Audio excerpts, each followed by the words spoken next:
brothers Wisp. The brothers Wisp, brothers Wisp. The brothers Wisp. The brothers. You're now listening to Greg. It's the Brothers Wisp. Let's take a ride through Hey everybody, space on this this is Greg, mothership. the Brothers Wisp number 116. We have two lovely, friendly faces here. One is Mr. Justin Wilson in Indiana. Howdy, howdy. There he is. And then one stranger that we haven't seen for what, maybe a year and a half? I think it was a year, but it may feel longer because, you know, absence makes the heart grow fonder.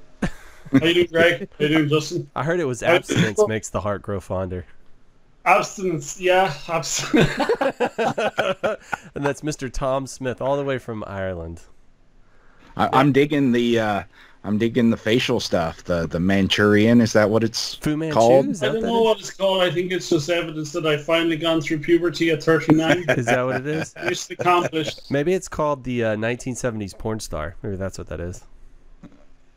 Well, you know, if it doesn't work out in the IT space and the ISP space, I could become a porn star. That's all right. It always freaks me out that we're like the same age.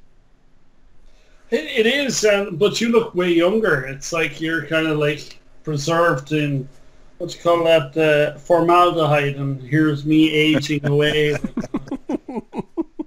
That's that all that clean living you're doing. It's working you. It's working you over pretty good. All right. Let's get the vegetables out of the way. So we have a handful of new patrons this go around. That's patreon.com/brotherswisp. You throw yourself in there. You give us a few bones, and you actually get access to our Patreon only Slack. And so this go around, I always screw up these names. We have Charles Eberhardt, we have Jay Hess, we have Eric Alverson, and Steve Gortz. I think that's it. Those were actually fairly straightforward. Maybe I built that one up to be a little bit more difficult than it really was. We also have a couple of sponsors this go around. Sonar.software, scalable, intuitive, and comprehensive ISP and operational support system. So pop over to Sonar.software, check those guys out. We're also still being sponsored by Cambium. They're still doing the EPMP bundle. Key points at a mad dash. It's $6,000 value. You're getting it for right under $2,000. 6 months of Visp.net automated billing. You get some RF elements, twist horns, which are all the rage. Everybody loves those things. You also get 2 hours of one-on-one with an EPMP engineer, no sales pitch, and a CN heat trial. Tom, you're an avid Cambium user, aren't you? I am indeed. We use the 3K platform, and we like the UPP stuff. The 3000s APs are nice. The 3000Ls are pretty good in the lower density environments too, and particularly with the tighter horns as well. So that's we tend to use them, and obviously we've used the 2000s from, you know, when they were initially released with the beamforming antenna. So yeah, no, I like the gear. It's simple to use, and it does what it says in the tin generally, which as you know, it's a bugbear of mine when a manufacturer says they do something and then they don't. I'm not mentioning any names, but then there's a lot of manufacturers that are guilty of that. But when you are guilty of that, we do not feel guilty about calling you out on that. And as you know, I have no problem, and I have no shame in telling you. But no, I have to say the Cambium gear, I really like it. And certainly from an RF efficiency point of view, it seems to be going well. So yeah, no, I like it. But I think it's probably well suited to a lot of the lower density, you know, the American sites, you know, where you're like massive agricultural farmlands and then a couple of houses in between, challenging rural environments, and then obviously, you know, the likes of the Medusa platform then for higher density areas makes sense, or where you're getting more successful. So yeah, no, I'm a fan of it, and I'm a fan of the RF elements. I mean, the guys are very innovative. There would be one thing I would say bad about RF elements, which I think I'm allowed to say one thing bad. Oh, is it Tassos? Is that what you're going to say is bad about it? Well, okay, there's two things. Would be the lack of a bore sight on the horn antennas would be just some marker that would allow you to. It's because they're lovely engineered, they're very ergonomic, they're really nice to mount. The lads love mounting them, but they hate aiming them. that would be the only thing. So, JT, thanks for the beer, by the way, when he sent me a pallet of it there. That's right. Probably due another one. But no, I have to say they're a fantastic gear, and we love the RFM and stuff.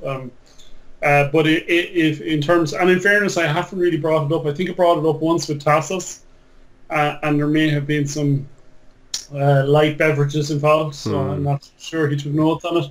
But to be fair, just if you could have a bore site just for the heading, for your documentation and stuff, it's really good for RF planning. So that's just how you make a really good product, nearly perfect. But don't worry, when you do that, I'll say something else like they're not pink or something like that. Perfection is a moving target, RF elements, and can be. You've been warned. No, I really like. I have to say, I really like them.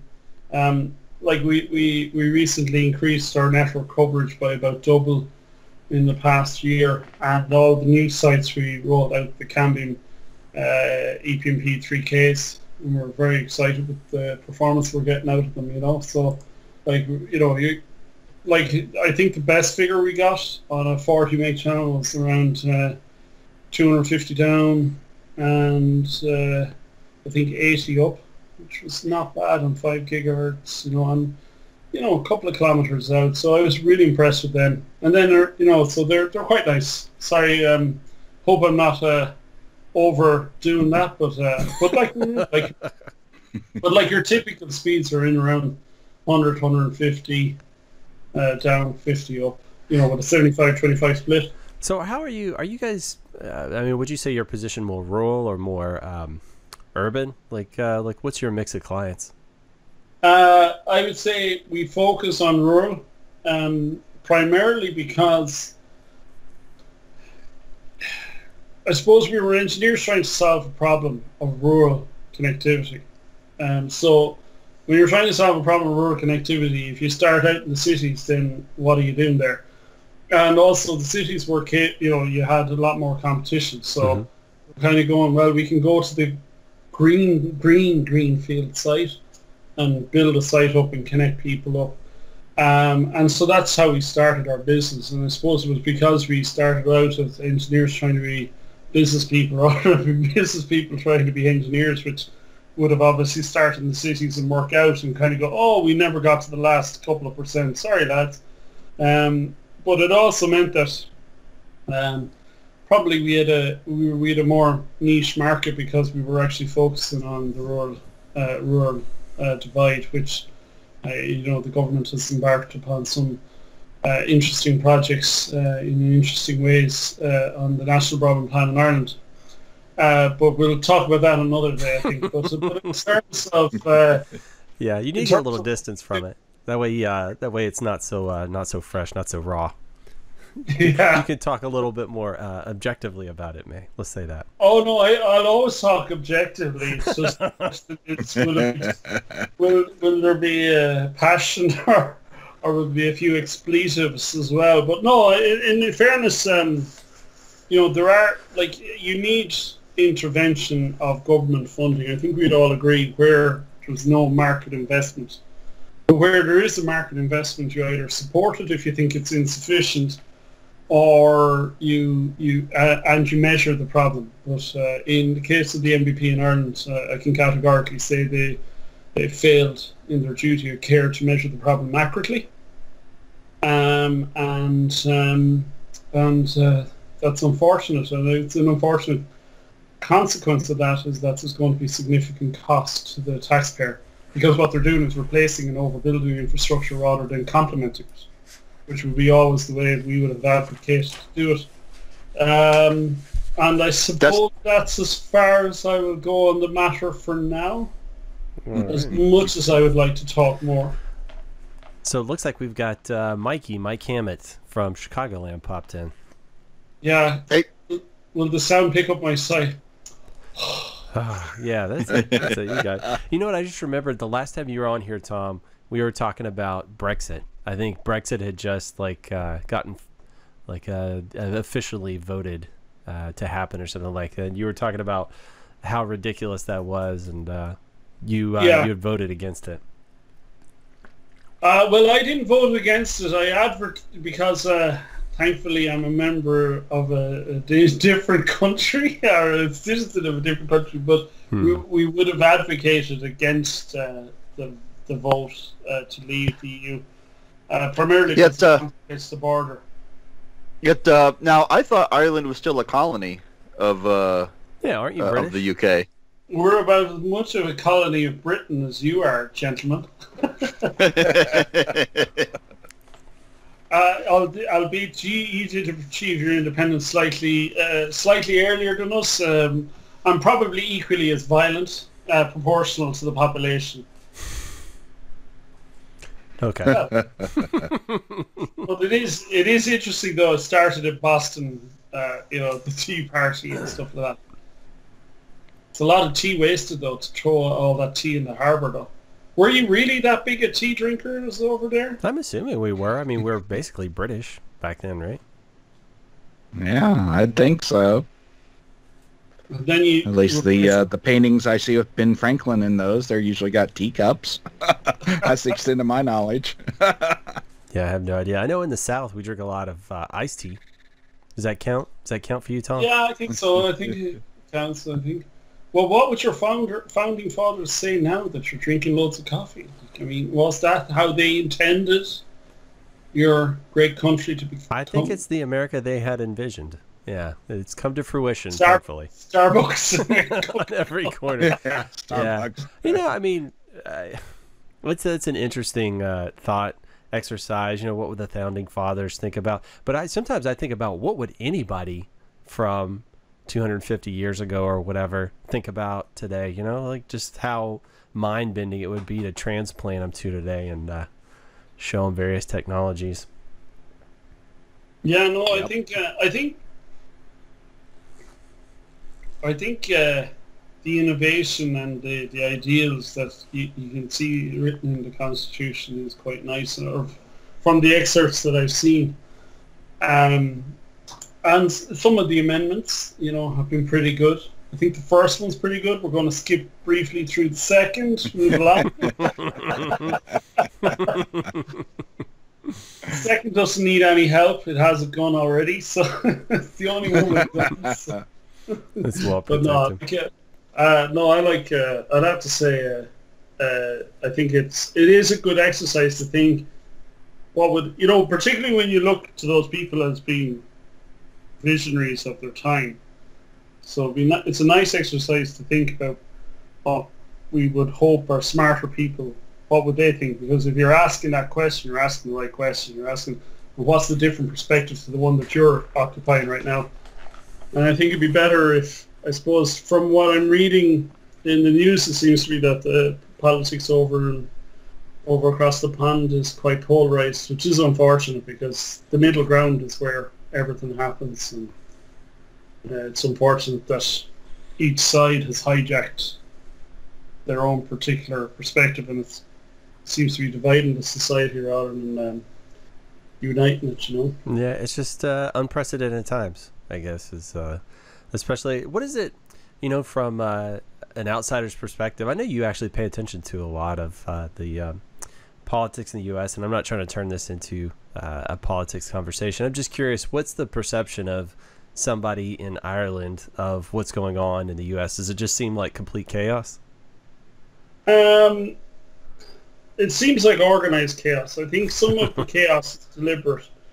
I think Trump is smarter than a lot of people give him credit for, and certainly I don't think he's a particularly good president.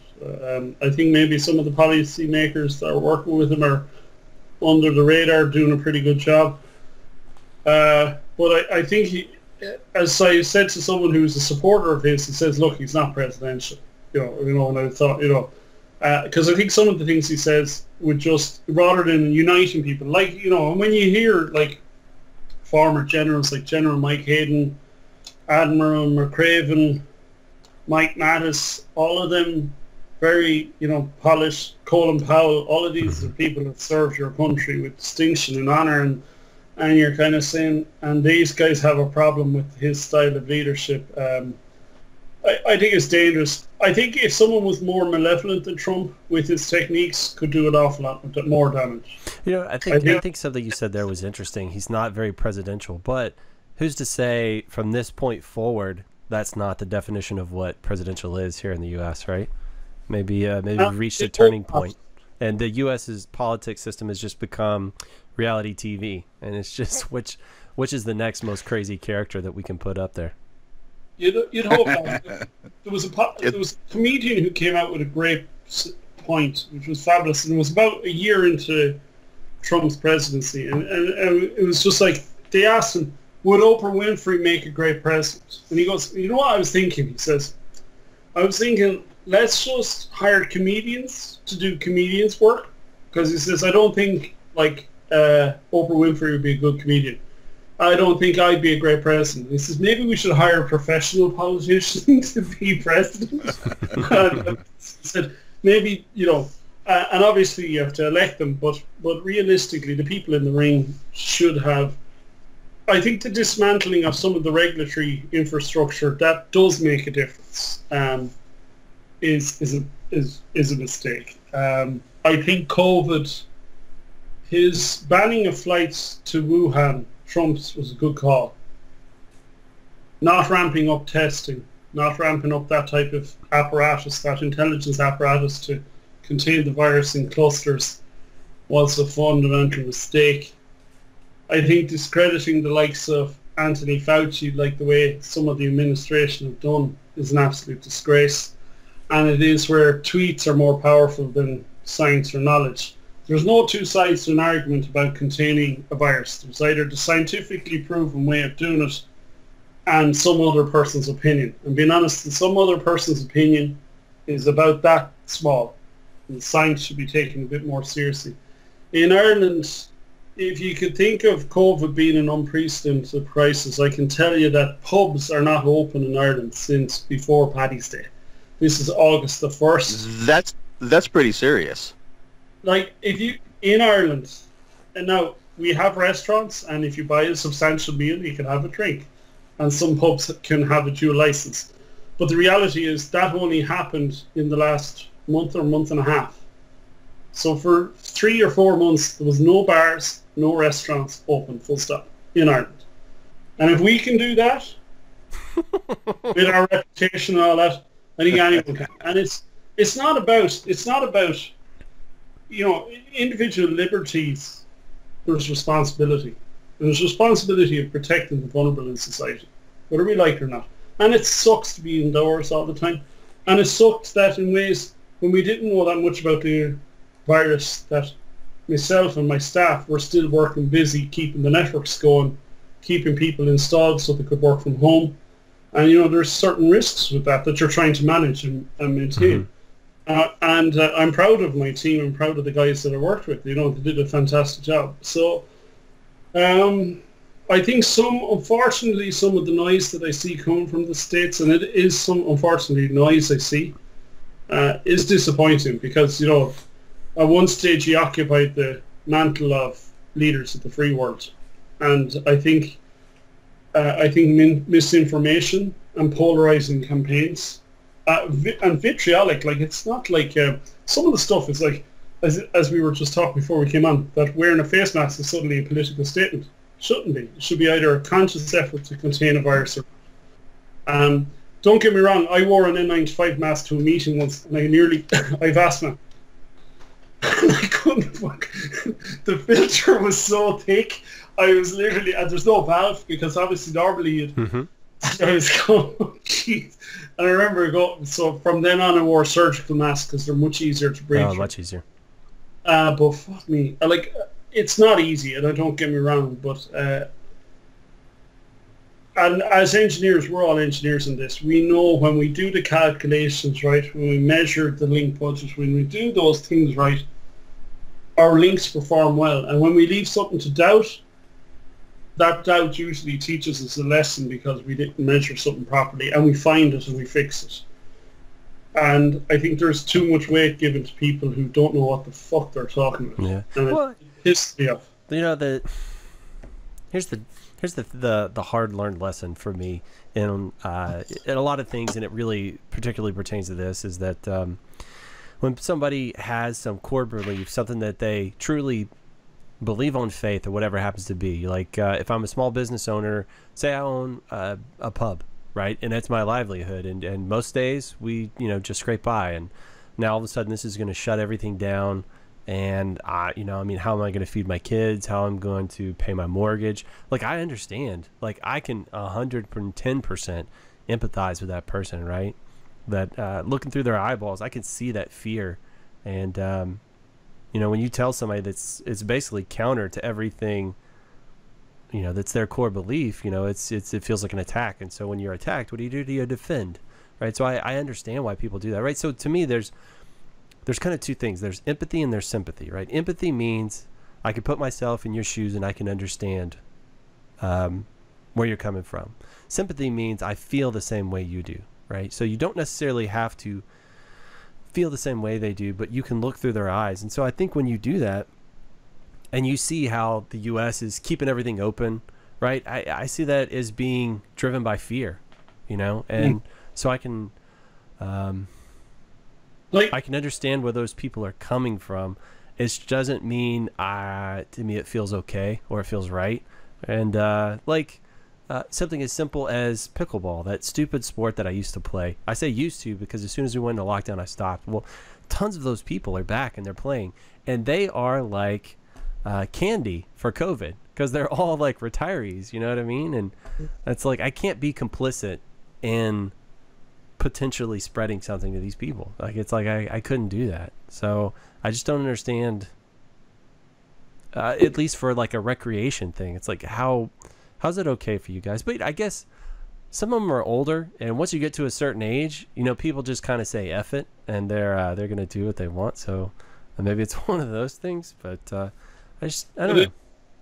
There's a point, I suppose, that you said it there. When people can't work, they're told you can't work because the line of work you're involved in is, it's a high risk. Let's say restaurants and bars and small shops and stuff like that. The way Ireland approached that was we had a COVID unemployment payment, and it was basically if you've been laid off, you can get a COVID unemployment payment of about, I think it was 300 and something euros a week, and maybe closer to 400. I forget the figure. Fortunately, I'm not on it. Unfortunately, my staff are not on it because of revenue. So there was two different ways you could do it. You could do it through a wage subsidy scheme through the government that you apply if your revenue dropped by more than 25%, or if your staff, you were laying off staff because, or furloughing them, I think you call it. We would say the staff would then say, look, we've been laid off, and they would be entitled to this special unemployment payment. And obviously that's just deficit kind of borrowing. But the Exchequer the government said, right, well, we're telling these people they can't work, so we better pay them. And this is an exceptional crisis. So in order to protect other vulnerable citizens, we're going to pay these people to sit in their asses at home because it's the right thing to do. That takes leadership, and it also... There was other measures which are not necessarily in agreement where they decided to give money to the banks so that the banks would distribute it. But what did the banks do? They went, well, you're a business that's in trouble, so we're not going to lend to you. And they're the businesses that need the money. And I'm always wary of this. I think most Americans should be, because you've had this practice since 2002 of trickle-down economics, which doesn't work. Like another issue, and it was an interesting video by David McCord talked about it, where his grandfather, he's an Irish-American billionaire whose company won the NBI contract, the National Broadband Plan contract. But he talked about his grandfather coming over from Ireland when he was 16 to the land of opportunity, having a house in Boston, and he was a janitor and could afford his own home. What level of salary, what level do you need to be at in the States now to own your own home? And that's a problem. And so when you lay off those people who don't own their own home and they're renting, how do you deal with that problem? And look, that's a problem I think the world over. I think Western societies, where you've had the rich getting richer, poor getting poorer, and people in the middle being that buffer that get told, well, you need to protect the rich guys from the poor guys. Well, it just doesn't make sense. I'd like to see post World War II economics coming into play in the US. I think that would mean you'd have a big infrastructure investment program, expand the middle class, stuff that they talk about but never seem to achieve. Maybe less arms investment and more roads and transport and education investment. Like if you look at the demographics of the States, you've got 350 million people. You've got 1 billion people in China, nearly going on 2 in India or something like that. In order to compete, nearly every one of you that's able-bodied needs to be educated to a college education if they can be. You know, whoever can be needs to be brought up to that level so you can be more productive. We need that in Ireland, and I'd like to think we have a pretty good education system in Ireland, and it's been supported by various different programs from the EU. Because historically Ireland has been a very poor country, but thankfully we're very well off now. And it's because we invested in our workforce. We invested in people. I thought it was because you guys made those tax havens for all the giant corporations, attracted all that money. We were pretty good at that. I can't dispute that. I would say that, but I think we work hard. We play hard. Yeah. We stay hard. Woo! Yeah. No, but I think it's look, we have a very attractive corporate tax rate. It's certainly good for North American multinationals coming into Europe, getting that foothold in Europe. You have an English-speaking population. I think it was a lot of things in our favour, including the tax rate. But I think primarily the tax rate is good.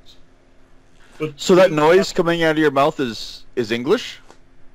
That noise coming out of my... I know that some of our viewers apparently find my accent objectionable. And I just say top of the morning to you. God bless y'all. Oh, bless your heart. And like me if you don't like my accent. Sorry. So while we're talking about COVID and its effect on people, have you seen like a lot of non-payment on your network from customers? I mean, does it seem like most of your folks are impacted in that way or not? Thankfully, no. And I think partially because it's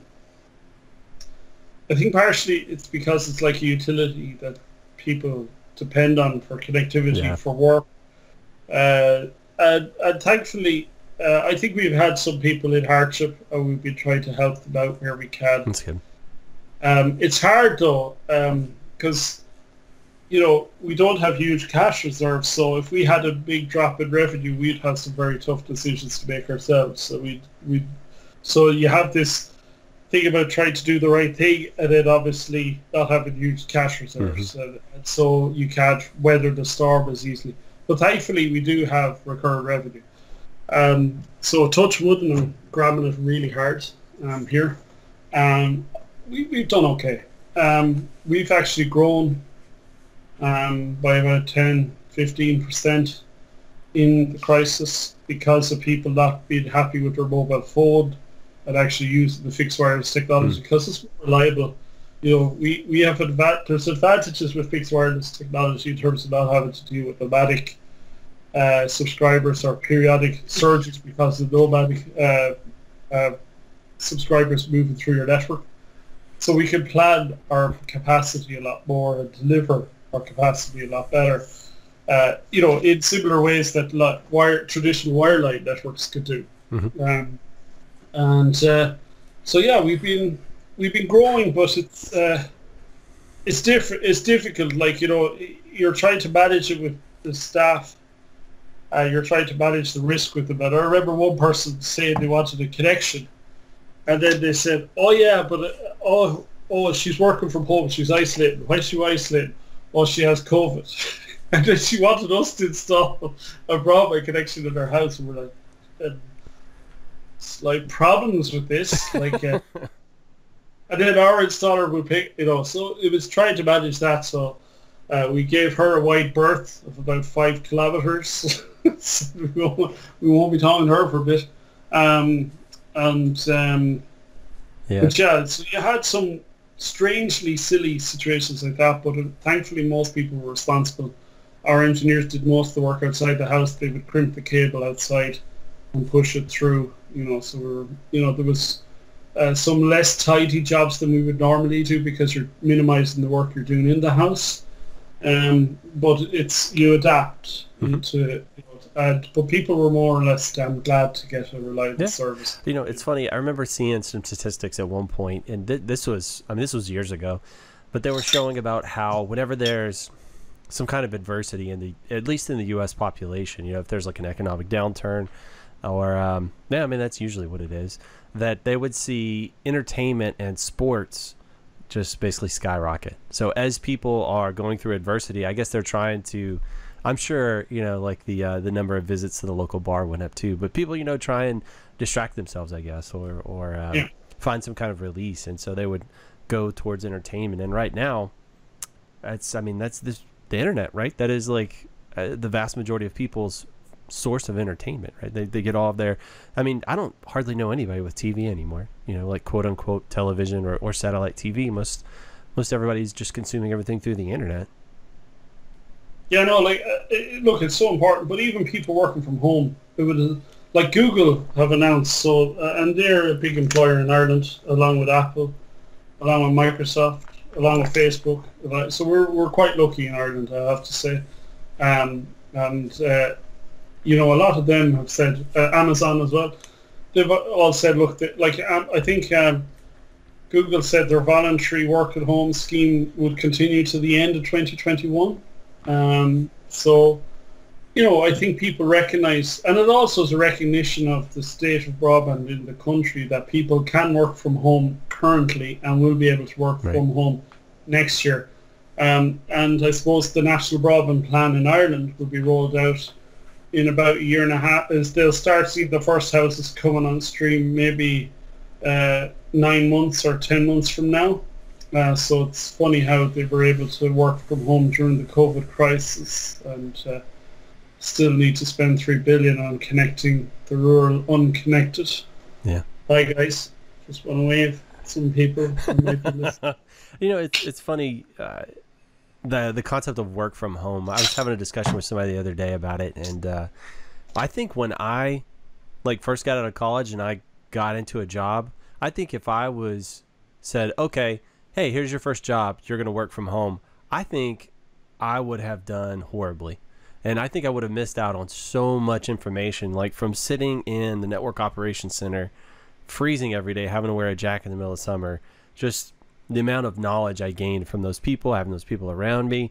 And really, I was not responsible enough to be able to just do all that stuff on my own at that time, right? It's like I know some grown-ass people that still aren't responsible enough to do that, on their own, work from home. I wonder how taxing that's going to be on the workforce itself. What's funny is I know some folks that somebody who led a team of programmers, and that they were keeping statistics on how fast they were completing their sprints, how much code was getting done.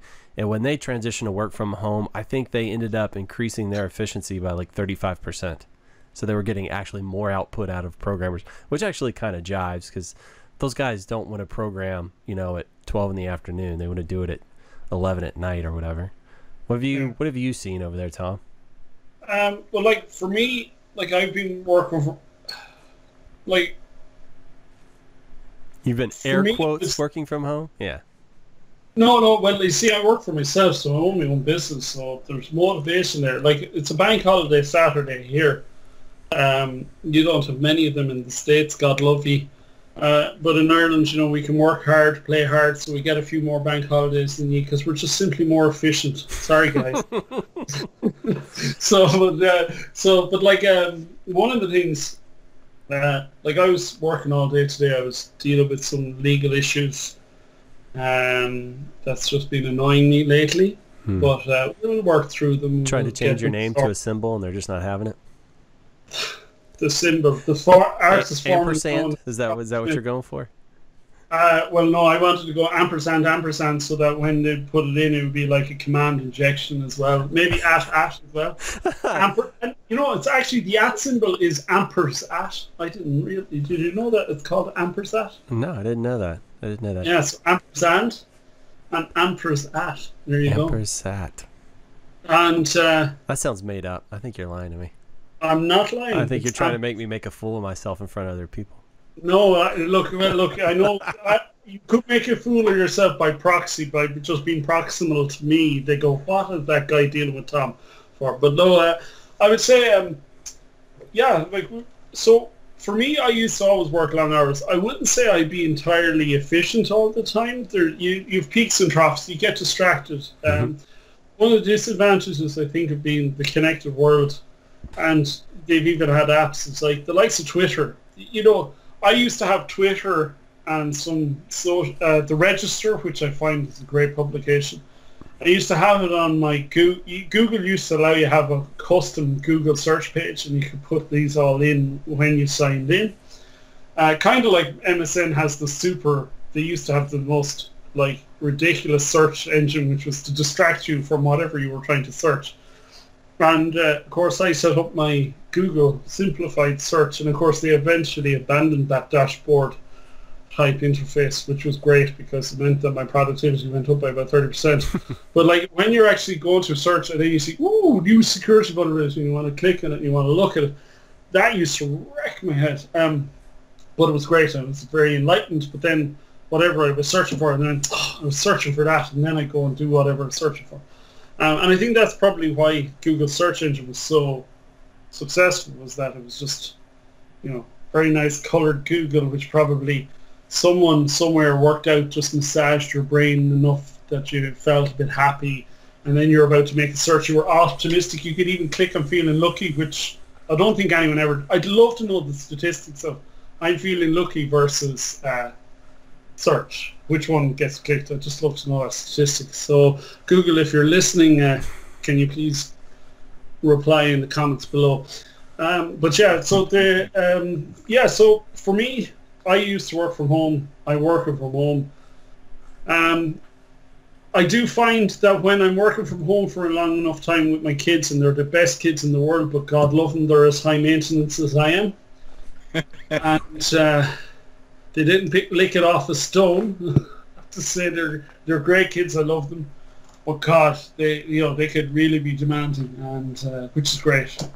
You don't want to change that, but sometimes you just want to postpone it while you're having that meeting. I was given an OpenBSD training course, and there was 30 or 40 people on the call. It was we did it at distance learning, and I was training them up. And Danny bursts into the room. He goes, "BSD losers, BSD losers, BSD losers," and I'm like, "Oh shit!" And then some guy was pretty offended. He goes, "Oh, he's not very original. It's insulting." Now my son is 5. Okay, so and then some American dude, or Canadian, he was North American anyway, just goes, "I feel your pain, brother."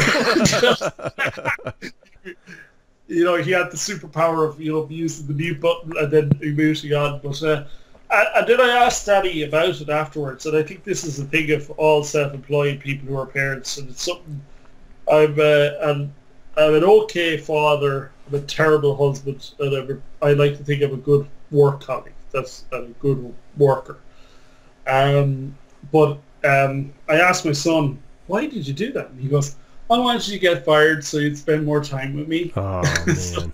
Which is nice in one way, and gut-wrenching in another way. But the thing is, I think in certain circumstances, like programming, if you are allowed to focus and you don't have instant messaging and open plan offices, it could dramatically increase your productivity. There are times when, as you said, you're working in a data center, you're having someone seeing you're under pressure, you go, "Hey, Greg," or I'm not saying that you'd be under pressure, but if you can see someone genuinely wrestling with something or getting frustrated, you go, "Talk to me about it." But that thing about a problem shared is a problem halved. The amount of problems I've solved by articulating the problem to them and hearing me saying the problem, and then you go, know the answer. Or conversely, you hear somebody else having that conversation and you just learn something from it. You know, I mean, there was a lot. I'm basically just a conglomeration of stuff I've stolen from other people. So the more I interact with folks, the more I actually glean from it. Hey Wilson, what's your estimation on all this stuff? You take a completely different slant on this, and Mikey, I'm curious too, because you work in a quote unquote office. What's it like for you guys as far as productivity goes on remote workers?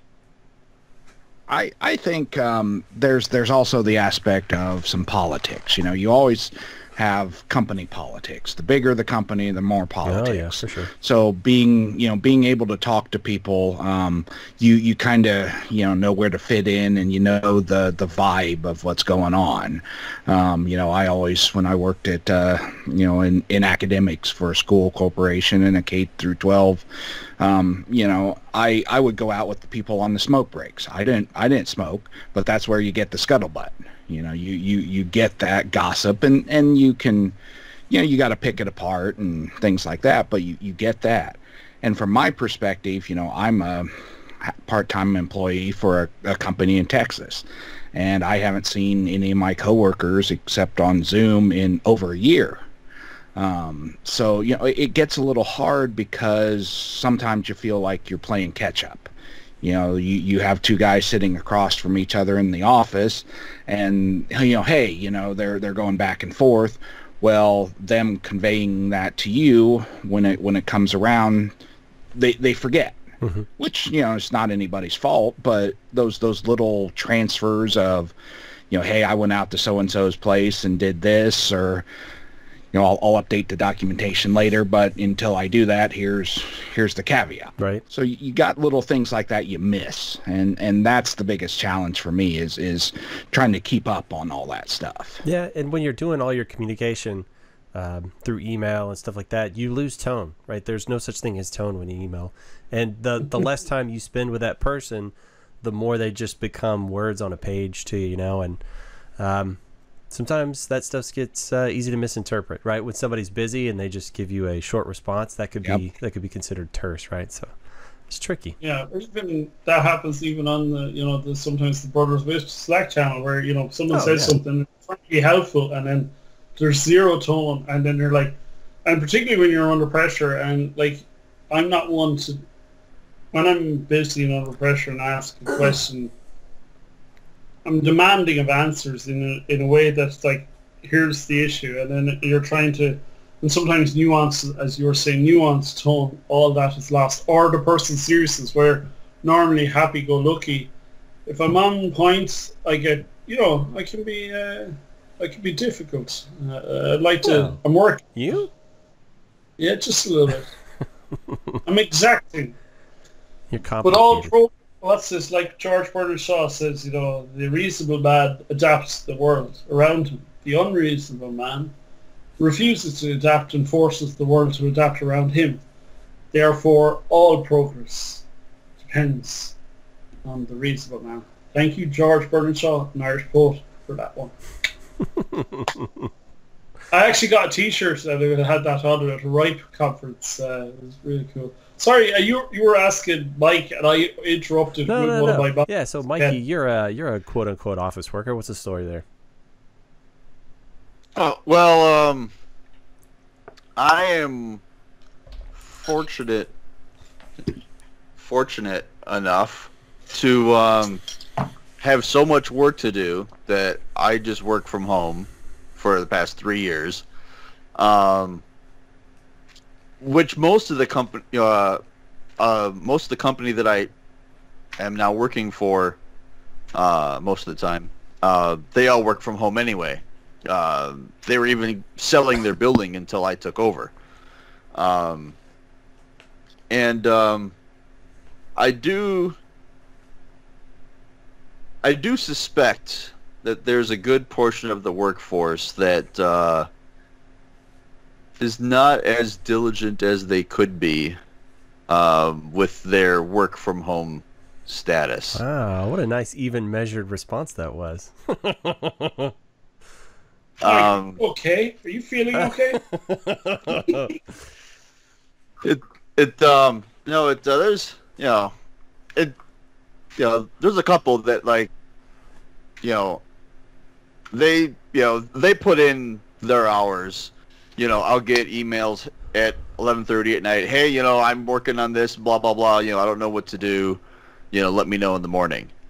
Great. And then there's people that I email at 8 a.m. and like on Monday, and I don't hear from them until like Wednesday afternoon. And it's like, what were you doing? Like, so I think it's a lot to do with not just the person, because different personalities will do different things, but in that middle ground where they need a little bit of help to be responsible, if you don't provide that help, it's pretty easy to slide off the end. And I think that's what a lot of this situation is that there was a lot of lack of accountability in this company. So people are like, well, if I don't do anything, I get a paycheck. If I do something, I get a paycheck. So let's try the not doing anything. What's the sorcery you speak of? And so, I think, I just think that, because there wasn't accountability for a while, it became really easy for people to do nothing. And, there's some that will always do nothing, and you just got to let them go. But, you have to identify those that aren't living up to their potential. Okay, is it possible to support them in a way to get them there, or am I just wasting all of our times? Yeah, it seems like a complicated time, because so through the LinkedIn Learning stuff, they've started doing this thing where whenever you complete a course, you get like this badge that I completed a course, and people are posting that stuff up, and so I get like tagged in a lot of that stuff, which I think is cool, right? I'm expanding my circle. I'm getting to meet people I help, which I mean that's really fulfilling for me. I love that stuff. But what I'm finding is it's a lot of guys that are really young in their career or just got out of college, and they're trying to like build themselves up a little bit to get out there. And I mean, for one, with COVID, we've had some layoffs. It finally started hitting more of the IT folks, right? So positions that are open, there's a higher likelihood it's going to go to those guys with experience, right? But then two, it seems like just such a weird time for some of these guys straight out of college trying to find jobs. So it's just, I don't know, man. It's really weird thinking of I've never really worked in IT, and now I'm trying to find an entry-level job. Most of that stuff used to be grunt work. I mean, you were sitting doing desktop support. You're running around a building doing all that stuff. And now that they've basically pulled the cord, like Red Hat was one of the very first organizations I saw of that basically locked their people down, like travel ban on employees. The offices were cleaned out. Everybody was working from home, and so it just seems like such a trash time to try and be new to the industry. Like I've gotten several questions from folks like, hey, I want to do this, I want to do that, and I really don't know what to tell them other than keep educating yourself right now. Just keep working on you while you can. Do you mind me asking? Yeah. Sorry. Oh, so yeah, I've noticed there's a lot of companies, that are at the extremes. One, it's like, they were laying people off in March because there was nothing for them to do, right. No money to pay them, so on. And then there's companies that have been, job openings that they just can't fill, or that, or they just keep adding jobs because the workload is through the roof.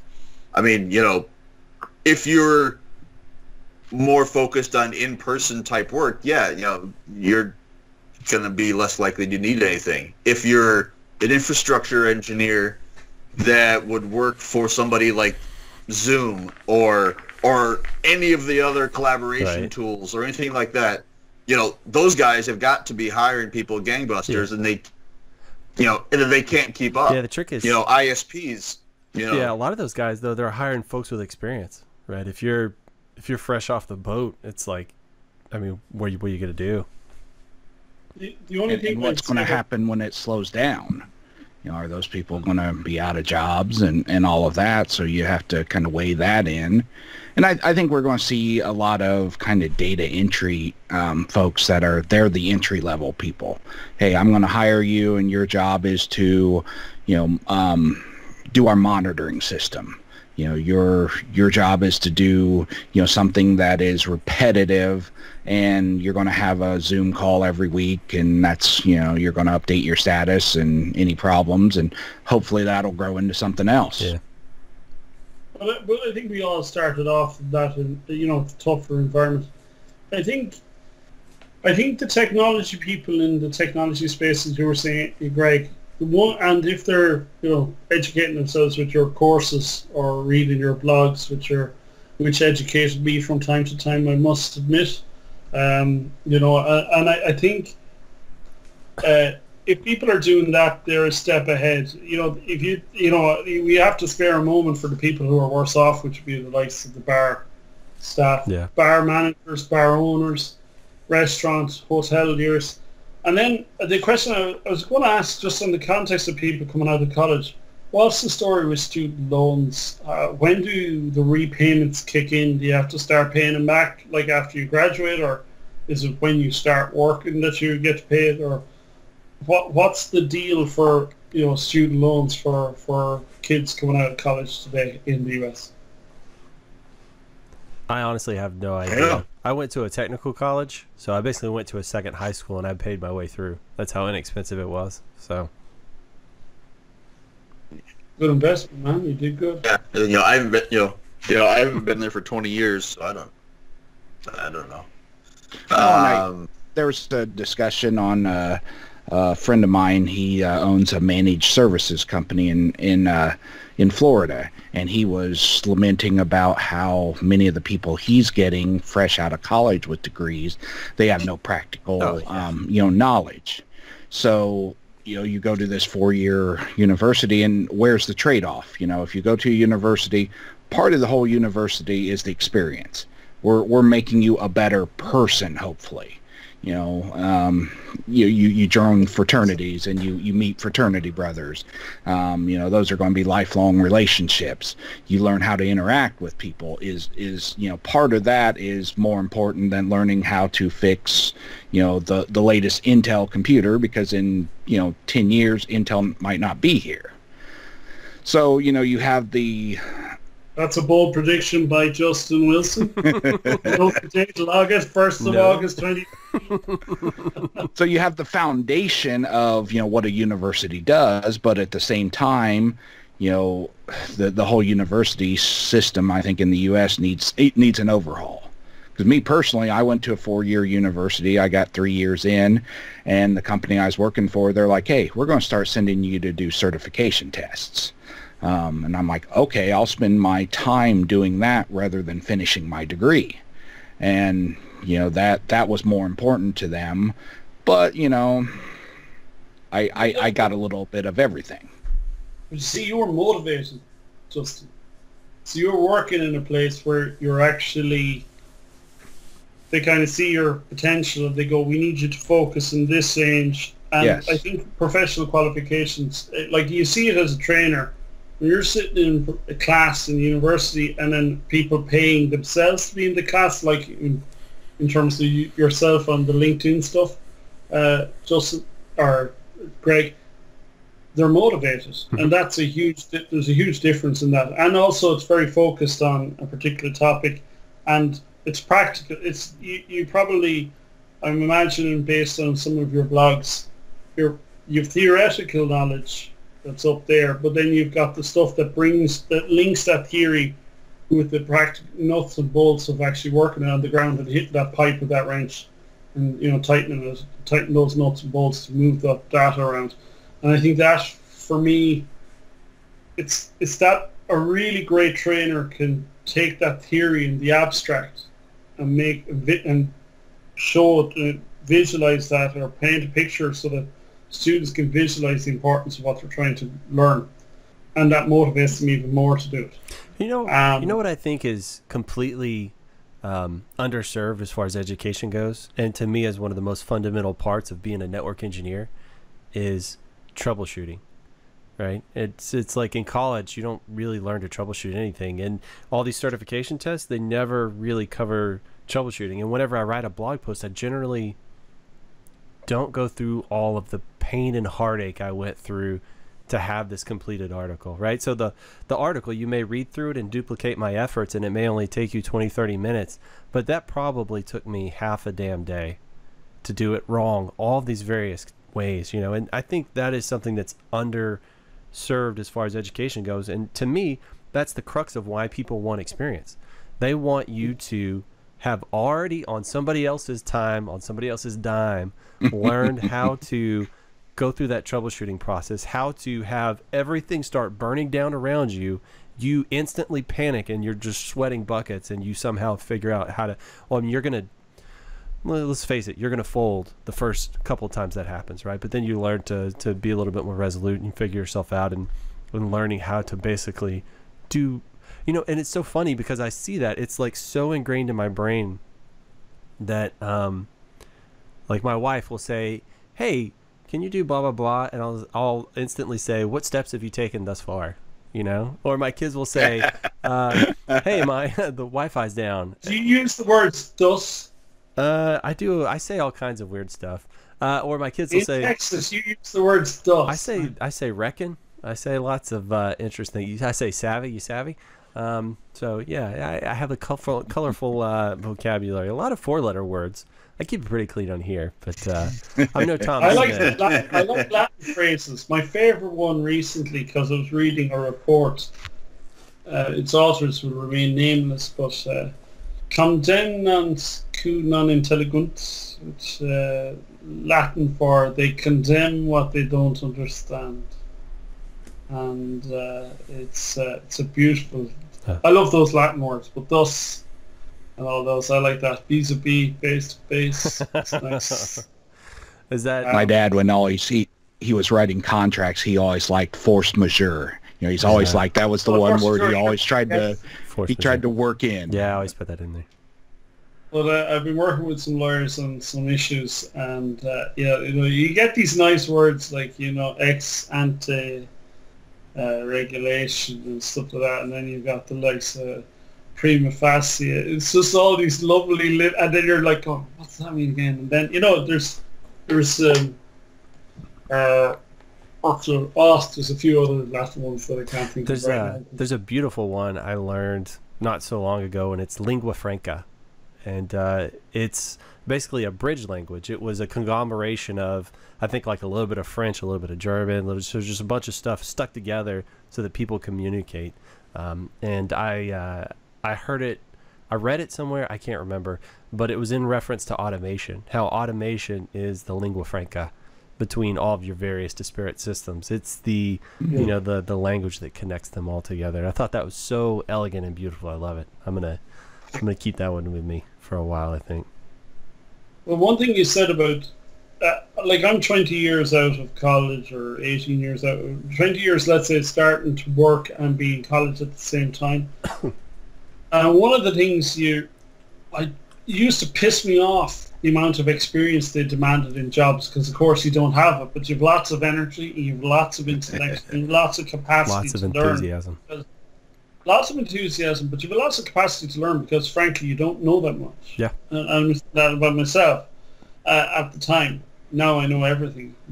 Now I don't know everything, but it's and sometimes I do lament sometimes this decline in the ability to learn as quickly.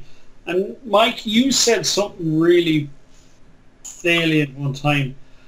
It was talking about ZFS, and Trift was saying you don't use RAID controllers, you just use them in pass-through mode. And I said, Jesus, I would have always learned that, you know, you needed to use hardware RAID controllers, you know, have the cache and all that type of stuff. And of course, ZFS and those really cool and more complex storage solutions demand access to the hard disk directly rather than abstracted by the RAID controller. And I remember Mike said something to me, and Basically, like most things Mike would say, sometimes you might think they're offensive at times.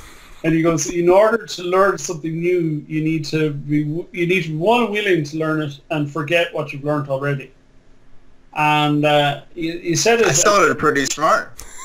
You said it in a way, and then of course there was some guru on YouTube and stuff, and he was saying, yeah, if you want to learn something new, you need to forget everything. If you want to really get up to speed and quickly and what's the latest, forget what you know about it right now, and all your preconceptions, all your prejudices, all the stuff you've arrived through empirical, and just go with it.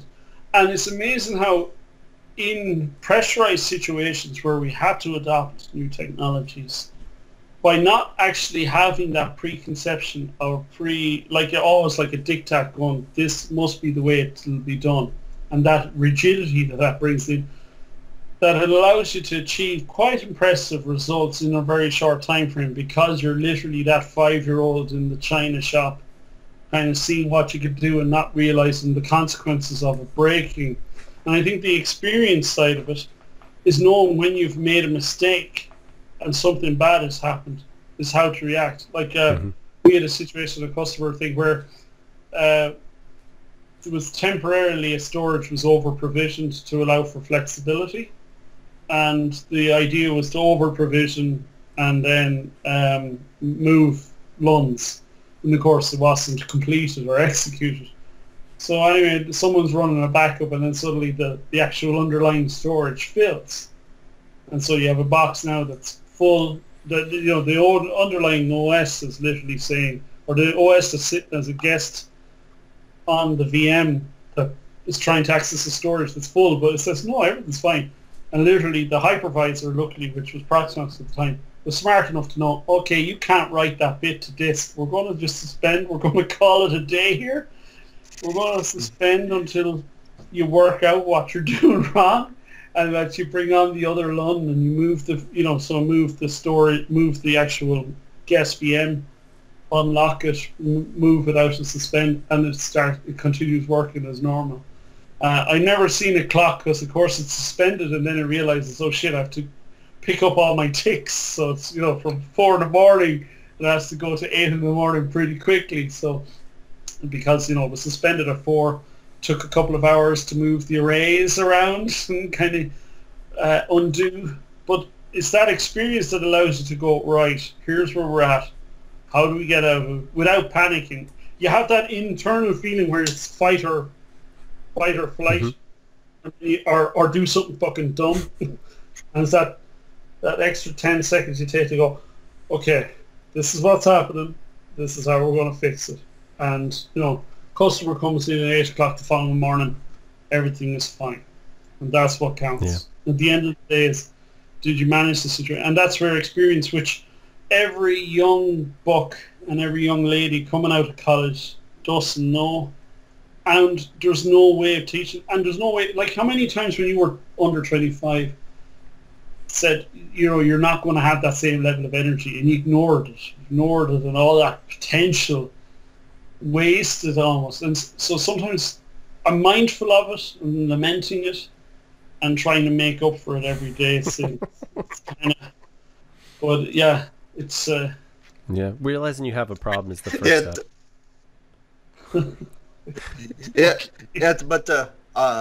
But circling back to the whole troubleshooting thing, I believe that if you are sufficiently good at troubleshooting, you can fix things you don't even know. Oh yeah. If you have those basic skills. So, if you're good enough at just breaking down a problem and assuming you have the resources available to you, you can fix anything. I mean, I do mostly IT work, but it's like when something doesn't work on the truck or the car, all right, well, how's it supposed to work? What parts are failing? Which parts are working? Which parts aren't? Okay, this is the one. Now I got to Google this to see. But, I'm not a mechanic. Yeah. But I just fixed my car. And what's funny too is if you do that enough, it becomes automatic. Like every facet of your life. It's crazy. Like we were driving down the highway, kids in the car, my nephew's in the car as well, and we're going 70 miles an hour, and somebody's going 80, and they sideswipe us from behind and then just take off, and everybody's losing their mind. And I just put on the blinker and I calmly get over and pull in the grass and then get out to inspect. Everybody's still losing their mind. And it's like I just went on autopilot. And so that means either a lot of training from everything breaking, or I'm a serial killer. I mean, you know, I'm not saying they're mutually exclusive, but it could be one of, you know, but I've also noticed that I will automatically start doing that with people. And that's not always the right solution, because sometimes, as Tom will admit, they just want to vent. They don't want you to fix the problem. They just want to vent. And then if your brain automatically goes into, I'm going to break this down and fix it, that's sometimes like the worst course of action I've found. So it's not great to have in every facet of life. Mansplaining. Yes. Mansplaining, I think, yeah, no, it can be. I remember using that. Yeah, no, mansplaining, but it's sometimes quite rewarding to mansplain when someone's been a dick, though. I've done that. It's quite an effective technique. I remember someone was giving out about not getting some paperwork to them, and I said, "Well, you do realize I did all of this. And you do realize I'm doing this voluntarily. And you do realize that you wouldn't have this, and you know, you understand me, don't you?" And that's, you know, so, you know, I don't react, like, you know, it's one of those interview questions which I find difficult to answer. You know, they go, can you give an example of a confrontational situation that you diffused? Oh, no, man, I went balls in, just Why? petrol on the fire, that's it. Like, all the tips on, oh, you want to raise me? Okay, let's do this. You see that 2-year gap on my CV? Yeah, I was doing a turn in in prison there on that one. yeah, Gino. Never caught. No, I think that if you understand your strengths and weaknesses, and you understand different personality types, then your troubleshooting goes a long ways. You know, fake it till you make it. You know, all those things. But you know, you can, if you understand, like kind of Mike was saying, hey, I understand how this works, but I don't understand this. Mm-hmm. Okay, I need to understand that now, not necessarily the entire problem. So if you can break it down into, hey, I know this, I can figure this out, I just don't plain know this, then you're further along than the people who, like you say, Greg, are in the back seat screaming and we're going to die and, you know, everything else. You've at least, hey, I know how to get from 0% to 30%. Mm-hmm. Yeah.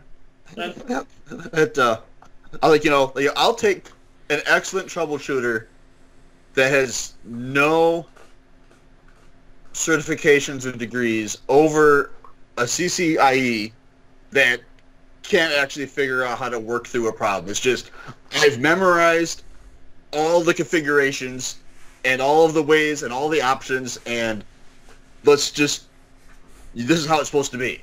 You're not saying a CCIE lab person, though, yeah? Because I think they're meant to have demonstrated that they're good troubleshooters. I don't know. Never been there, but I was just throwing something out there. Now, written CCIEs can, you know, they can memorize. No, but no, sorry, I'm just fucking with you, Mike. But no, like the CCIEs I've met who have written versus practical, and there is a gulf between them. I have written only. What? I have written only. I did CCIE written.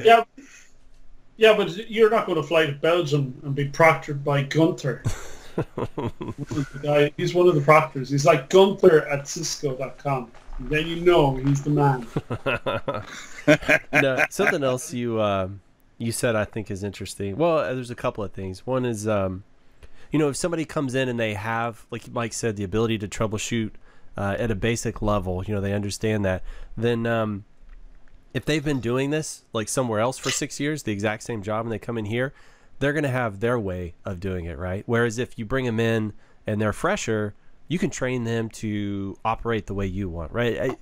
To me, I've seen less resistance from those. And it's not like they're always actively resisting it. Sometimes it's just your brain, you know, it has that pattern created inside of it, and it wants to follow that, and it's hard for it to kind of break out. So I've seen that being an advantage to having somebody a little bit more green. And then when you said forget what you know on a subject, something else that I've learned is if you want to get better at something, you have to be willing to get worse at it first. So you have to be willing to be dog shit at it for a little while to relearn, you know, a different way of doing it, and you just have to be okay with that, and that is not easy for everybody. Like you were saying about the people moving from job to job. When I moved from one job to another, and I did that a few times before I, you know, became, you know, an entrepreneur. But like, I found that I learned a ton of stuff, and stuff that I would have went, oh, I'd never do it that way, and then you realize, oh shit, that's awesome. And you see how they're doing it, and it's that perspective. And then there's stuff where you kind of you bring something to the table. You go, well, hey, I used to do this differently, and it's better because this, and you show it to them, and they go, okay, we're doing it that way now. And you get that. Like often, I found that being part of a bigger team, often I learned and flourished more. I had a lot less pressure. I was a bit more pigeonholed, but you got to just the advantage of being a little bit pigeonholed at times in a bigger team is that you've less stress, less pressure, and you can just listen more, and you can look at other people in their pigeonholes and go, and at a coffee break you go, hey, what are you doing there? And why is that so difficult? And you talk out issues, and you go, oh, what are you up to, Smith? And it's nice. It's and then because I think when we, like, you know, we've all probably gone into that respective role where you're a leader in, and you might be of a small team or you're starting your own business.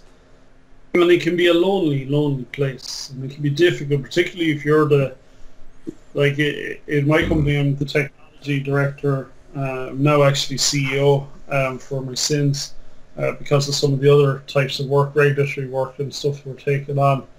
And my fellow directors asked me to, so we shuffled the deck at the top of the company a little bit. So thankfully, the former CEO is still the CFO, which is great because we rely on him heavily. He's a really good guy, and so we exchanged the jobs. The Ger is Chief Operating Officer. He's keeping everything running on the network, keeping things going. So I'm still doing the technology side of stuff, which sometimes, you know, when you're trying to solve a problem, you're trying to improve capacity, and you're trying to do it with budgets in mind. You know, and try and keep your uptime, so you don't want to, you're kind of going, okay, we're going to do a maintenance window, and you want to be certain of the results, you know.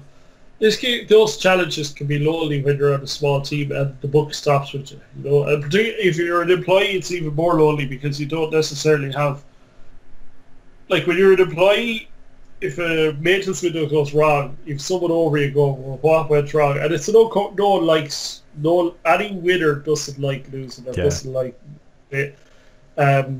And particularly, like, I've been tough on people that work with me where I asked them to do something that, you know, 50 minutes later I couldn't find it or couldn't do it, and I went, okay, do you want a participation trophy? Like I said, it's somewhere there, I need it found, and it was just a small little thing. But it was just that what we need is people to execute the task, and if it takes them 2 hours or 2 days, that's okay, but just it needs to be executed. And that could be difficult at times, you know, to that if you're an employee, you have to answer to someone. Well, for me, it's like, okay, it didn't work out. I get to pay for my mistake. Thankfully, my other directors, when that happens, they kind of go, what happened? Okay, that was unexpected. Right, what are we doing to fix it or do it in the future? So we're accountable to each other at the director level. But again, I don't like losing. And sometimes I do lose, you know. Sometimes things don't go the way I planned or designed, and it's incredibly annoying. Well, if you're an employee, you also, at the end of your shift or whatever, or the end of your task, you go home and probably don't think about the company. You may, sure, but when you're on a higher level, a director level, a C level, that's consuming you a lot because you're in order to get to that stage. Yeah. We're all talking about it. It's what 1:30 in the morning, Irish time, we're talking about business. Yeah, no. But I love it. I love this stuff. I mean, we live it, we breathe it. It's why I got into the business. I'm passionate about it. And as you are. And I get to meet great people like you guys. With the exception of Mike, of course. Yeah, he's not a person. Well, and that's a big difference between the person who clocks in and clocks out and the person who likes their job. They're going to go that extra mile. You're going to think about it in the shower or whatever. So yeah, no, it is. That's a strange image you put in my mind, but anyway. Yeah, it's definitely a blessing and a curse. Having employees that do take that home with them, they do put that responsibility on their shoulders right there. They're probably going to be putting more time into the company. You know, you're going to get it more out of them.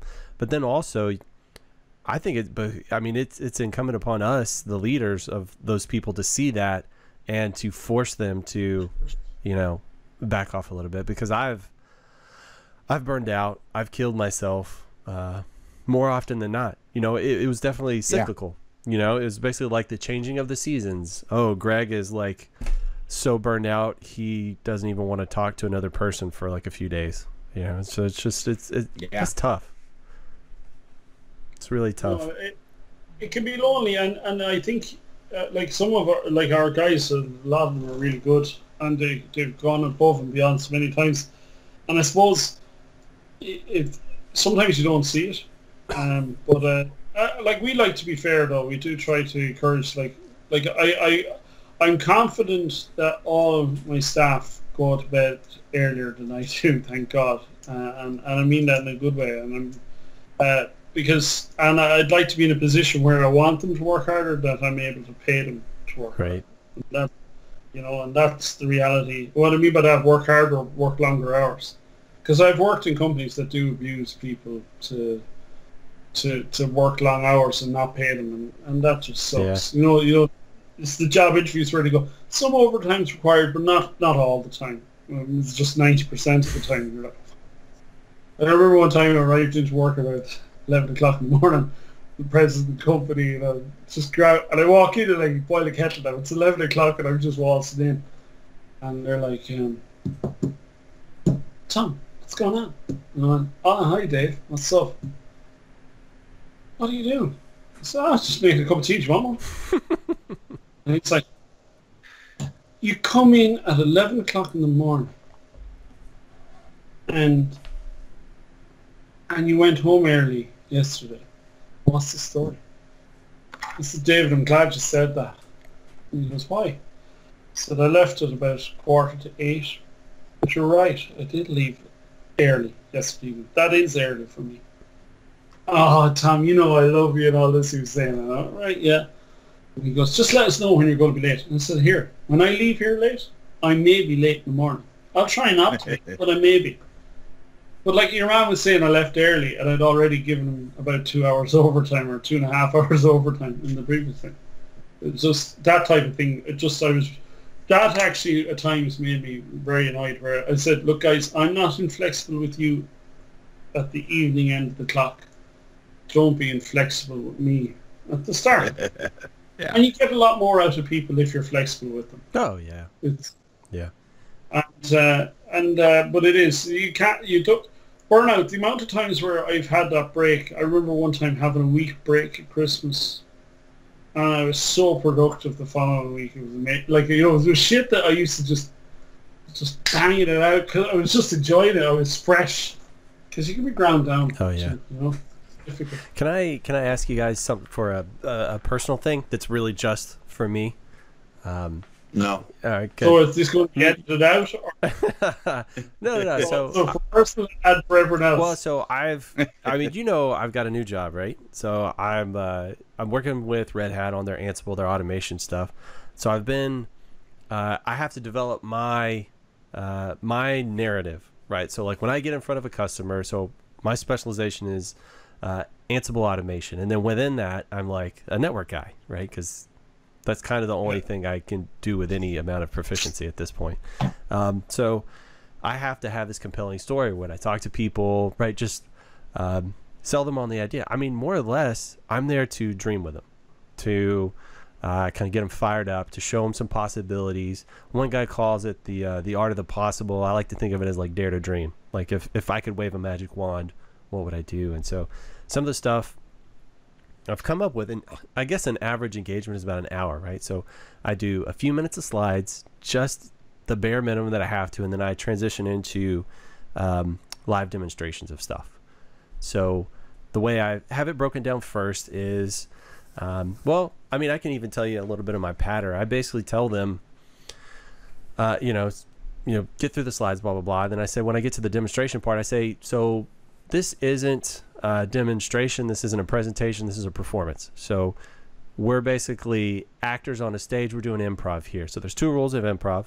One is make the guy next to you look amazing, and the second rule is yes and. And I'm going to ask you, after I do every presentation, I'm going to say, how do you envision this in your environment? What would you change? What would you tweak?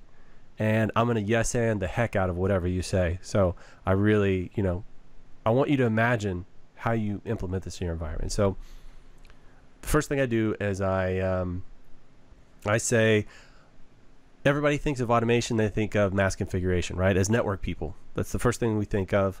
So we do, I show them a demonstration of, I fire off a workflow template that's updates Catalyst 3550 switch that I've got sitting over here.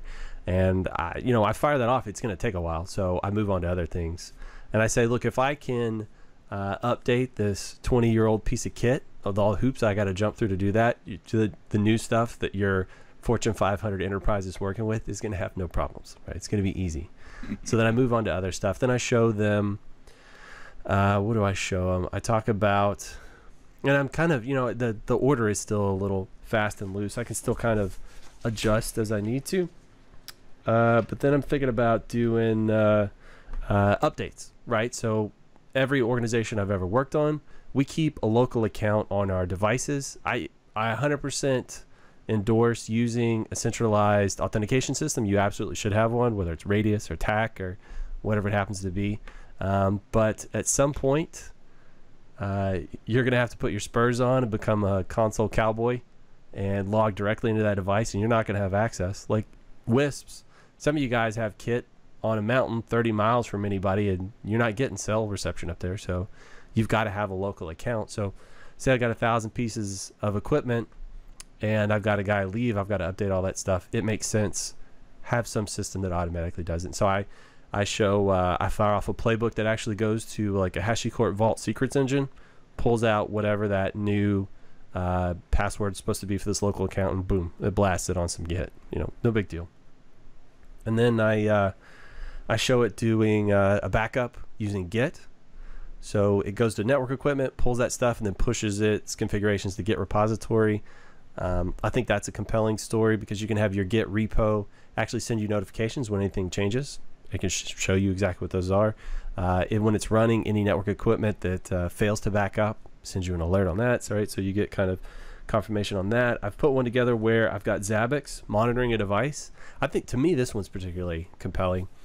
Zabbix is monitoring Google's DNS. So I open my MikroTik and I block its access to it. And then Zabbix sees it go down. It uses the Tower API, calls Tower. Tower then reaches out to my MikroTik probes, does pings and trace routes, aggregates all that information, sends it to me in a Slack, goes out to ServiceNow, creates an incident, which is basically like their version of ticket, and then notifies me of all that when it's done. So it's basically automating the test response and diagnostics. Yeah, I mean, that's the first 40 minutes. That's very good. No, that's very compelling. Yeah. And then and like at the end of that, I say, how does this fit in your environment? What do you do here? Like what is this monitoring, and what is it going to automatically do for you? Like, to me, that is like crazy compelling. That puts, if all that information gets aggregated and the junior guy that's on call gets that and can handle it without waking me up at 3 a.m, that was worth the 45 minutes it took me to put that in place. Like, it's really simple to put in place. And then the last one is I go back to the iOS upgrade and I show the workflow template. So it's basically like little blocks that you put together. It's super cool visual. First thing it does is all of the equipment that's going to be upgraded, it goes into Zabbix and it puts it all in maintenance mode. and then it backs everything up, and then it actually does the upgrade, and then I can show all those steps. Boop, boop, boop, right there. Very clean and simple. So I'm trying to put together a compelling story. That one is really compelling to me. Is there anything that you can imagine along those cycles that would sell this better? I know there's some stuff I say in the slides that I try and like impress upon people about, you know, like having your engineers not being bored, keeping the lights on, you know, like trying to automate kind of those crappy parts of your day, how it gives you time back, stuff like that. Is there something to you that's particularly compelling that I could say or demonstrate that you think would help? If you have an operating process for a switch, so if you're configuring a switch, let's just do meat and potatoes switch router in a stick type scenario. You want to have a specific configuration with broadcast storm and stuff like that on your uplink ports. You're going to have specific configurations on your switches for your actual access ports, or if they're, let's say, switches that are PoE, they're power and sectors on a tower, you're going to have obviously specific, probably pruned VLANs on the actual ports facing the sectors. And it's easy to get those port configurations wrong. You're manually configuring it, even in a nice GUI like the Ubiquiti edge switches, or the what do you call it, the Netonic switches, or if you're using MikroTik switches. If you can automate the process where you go, this is going to be an access port, and it's going to do all the broadcast storm control, it's going to put the port security policies on, it's going to put the route maps on, it's going to do all that, and there's not going to be a mistake on the cutting out. I say this, and like I have a huge opinion of myself. Most people who know me know that anyway. But the amount of mistakes I make, because I'm human and I'm busy with other problems, that automation is that tool to free up your mental capacity to do other things and do more things right. Get your stats up. Get the stats to say, I'm hitting my targets, I'm getting this done. And I know I'm applying best practice because I'm referring to a repository of, you know, that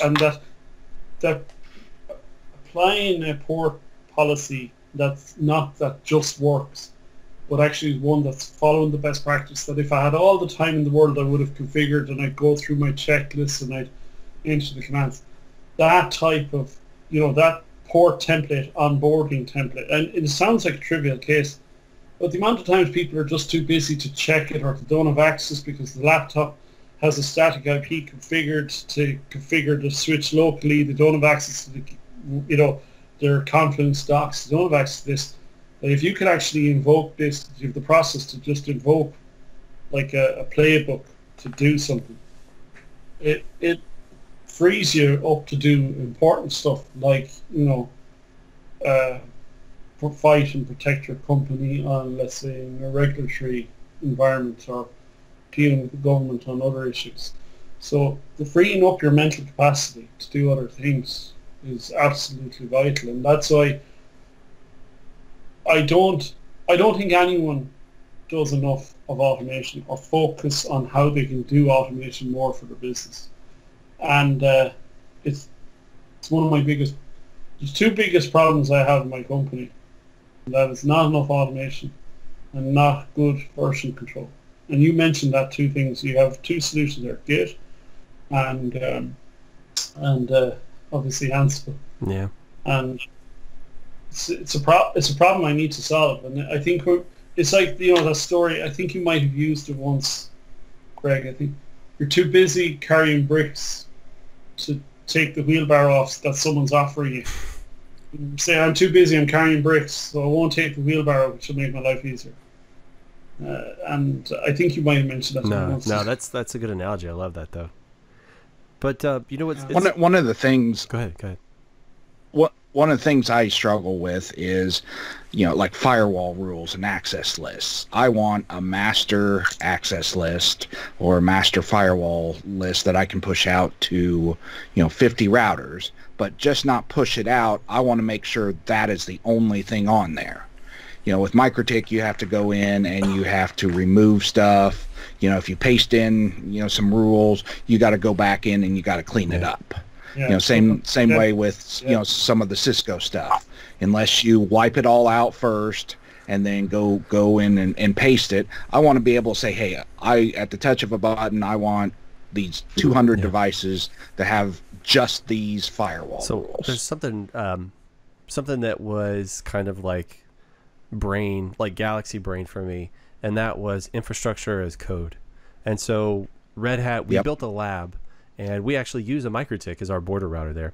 And so for all the SSAs in our region, our central region, they each have kind of their own VLAN on there, and they've got kind of their own little set of kit that hangs off of that, right? And so whenever they go in there, they spin up a new device, they want it to have a firewall rule, they want to have a NAT entry.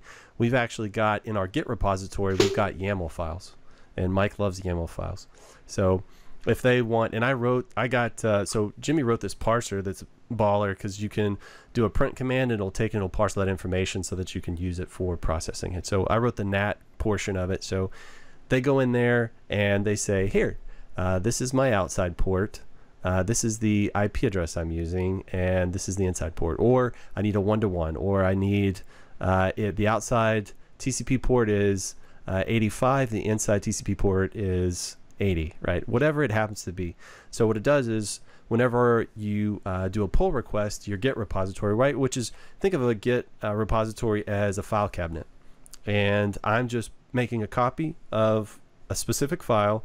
And when I say, hey, I've updated this and I want you to make it part of the master file, that's called a pull request. And then somebody will approve it, another set of eyes looks at it. As soon as you do that, GitLab has a webhook and it calls Tower. Tower will then initiate a job and it'll say, oh, which webhook called me? Oh, the one for the NAT entry? Okay, I'll go and I'll pull that YAML file with all the NAT entries. I'll query all the NAT statements I have. Is there any NAT statement that exists in here that doesn't exist in the file? If yes, delete it. It's not supposed to be there.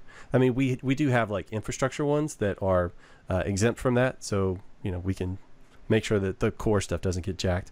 But then it goes, hey, look at the YAML file. Is there a NAT entry in here that doesn't exist at all? Okay, add it. Is there one that exists in name? Okay, let's examine it. Let's make sure it's precise. Make sure it actually does. And so people never, and then it makes it so on the firewall, and then it notifies us that it made that change. So you never touch the piece of equipment again. You just touch these infrastructure as code files. So we've got one for NAT, we've got one for firewall, we've got one for XYZ. So it truly is kind of the DevOps dream. I never touch a piece of equipment. So you could have like a base template that says, here's my basic infrastructure template, right? So I like to think of it as ice cream. So you say, it's going to be ice cream. So pull all the ingredients together to make ice cream. Okay, so that's my base. Now I want it to be chocolate. All right, pull this portion that's for chocolate ice cream. Oh, I want it to have sprinkles. All right, go over to the file for sprinkles. And so, it could be base config, but I also want it to be a load balancer. All right, we'll pull the load balancer configuration, put that in there as well, right? So it gives you, like the Billy Tom said, have your base configurations, have it push all that stuff, but then you could do infrastructure as a code and say ports 1 through 20 are for, I don't know, an internet exchange. So I really need to lock this down. Only one MAC address can go out. I need all of my broadcast storm. I need all, just clean everything up, right? And it will go out and make it so. So your source of truth are those files. And you can have it, there's a concept that was new to me called idempotency. It's the idea that I can run this playbook 50 times and it's not completely making changes every time. If it needs to make a change, it will. If it doesn't need to, it says, we're good here. So it doesn't like do weird stuff to your infrastructure. And it's, unless I had quit my old job as an engineer and came over to this place, like I've been here almost 4 months now, and I just now feel like I'm proficient in it. And this has been my only job for 4 months. So to say it's like we don't do enough automation, I wholly understand that. Like, I completely commiserate with everybody who feels that way, because it took me 4 months of just dedicating myself to it. And I granted, I'm slow and stupid for the most part. So artificial modesty will get you nowhere. I've seen people get up to speed way faster than me, and I've met people that I don't think will ever get where I'm at after 10 years, right? It's just everybody's at different levels. Everybody moves at different rates, but I don't think I would be anywhere near where I am if I didn't have the ability to just dedicate time. So it's tough. It's a tough ask. It's like a lot of the companies I'm talking to, they have the resources to dedicate people to automation. So they're going to get there. You know what I mean? So if you can get buy-in from the network engineer to say, look, can you focus on the bigger picture? Get out of the trenches. You're giving them a hand. Come out of the trench. Come away from the forest. Let's have a look at the beautiful, or don't be looking at this twig here in the forest. Let's just look at the bigger picture. And I think if you can, allow them to challenge them to think differently about how the network. Because in fairness, I used to think automation and those types of stuff was like or SDN. Used to wreck my head. I used to use, it's a software engineer's solution to a network engineer's problem, and it'll never work. Sorry. And now that's fine when you have a few hundred customers, but when you grow past what you can manage yourself, and you learn your limits fairly quickly in that regard, automation is key for that. And in fairness, where I say we have a certain amount of automation, but not enough, but if you can challenge the guys who are traditional network guys to say, look, you can automate the stuff that's trivial, that is almost insulting for you to do as a job, as a task, and just free yourself of that burden to do the really cool stuff on the network. Improve your convergence time in failovers. Do more of that. Like that chaos monkey in, is it Netflix or something, that just randomly unplugs shit on a network to make sure it's still fully resilient. And that, that takes a certain amount of nuts, balls to actually pull that off. To say, right, we're actually going to yank this cable off because we have tested this, and we're going to do, and not only do that, but automate that chaos to say, we're just going to disable the support, and it should not affect. It should, sub-second failovers and what have you. Open up that world to them, and maybe that might be a way of motivating the people who are the doubters. But because people could get comfortable with the config that works, and every config works until there's a failure, and then you go, oh shit, we didn't test that enough because we were so busy being particular about our checklists and just deploying it manually. You know what I found out was after I quit and I started getting more proficient at automation, I found out I was the automation tool. I was the thing that was the glue holding it all together. I was the one with all the spinning plates in the air. And had I just realized and really dedicated time to it, that there are tools, that I can do the Indiana Jones swap. I can weigh the bag a little bit and then steal the golden idol off. Only the giant boulder isn't going to come rolling at me. I think I wish I had gotten to that place soon. Well, no, I got where I needed to be when I needed to be there, and so I don't regret anything. It's just life would have been simpler, I think. But could you automate lightning prevention? I don't know, man.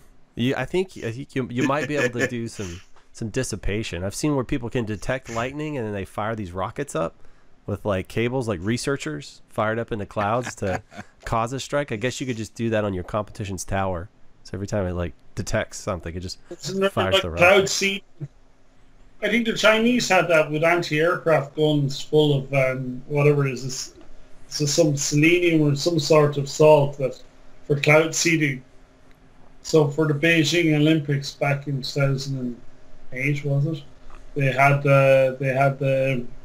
They had basically aircraft artillery, So when the rain clouds were coming, they fired well ahead, so the rain clouds would dump before they reached the Olympic grounds. That's brilliant. So they never had rain. Only a 20% increase in birth defects in those areas. Yeah, but look, the ends justify the means. Absolutely. You know, they had good weather for the Olympics, so it was worth it. Yeah. I don't know. The automation stuff is obviously a huge part of my life now, and I really want to like help empower other people with that stuff. I just need to figure out what are the most compelling things that I could say to, you know, like spark that interest, right? So it's not just the Fortune 500 people that I'm talking to that I want to try and do this in. You know, it's like these WISP guys or MSPs. You know, it's like what can I say? To me, it's not just saying you can get some life back. You can do so. It's like, to me, I need to show some compelling thing. I need to show a thing happen. And to me, that automated troubleshooting one is a good step in the right direction. I'm you know, there's like something else that's like super cool that I could do. I just haven't found it yet. Well, my biggest pain point from a consultant is anytime I go into, you know, a new network, the number probably 1, 2, or 3 thing I hear is, we had this guy, he left, I don't know what he did, I don't know what these rules mean, I don't know what this does. So part of my job is to go in and deduce, okay, what can we just throw out the window from the start? And, you know, being able to do that on a network, be able to say, okay, I know exactly what needs to go. So now I have some sort of, you know, a version, you know, 2A baseline config.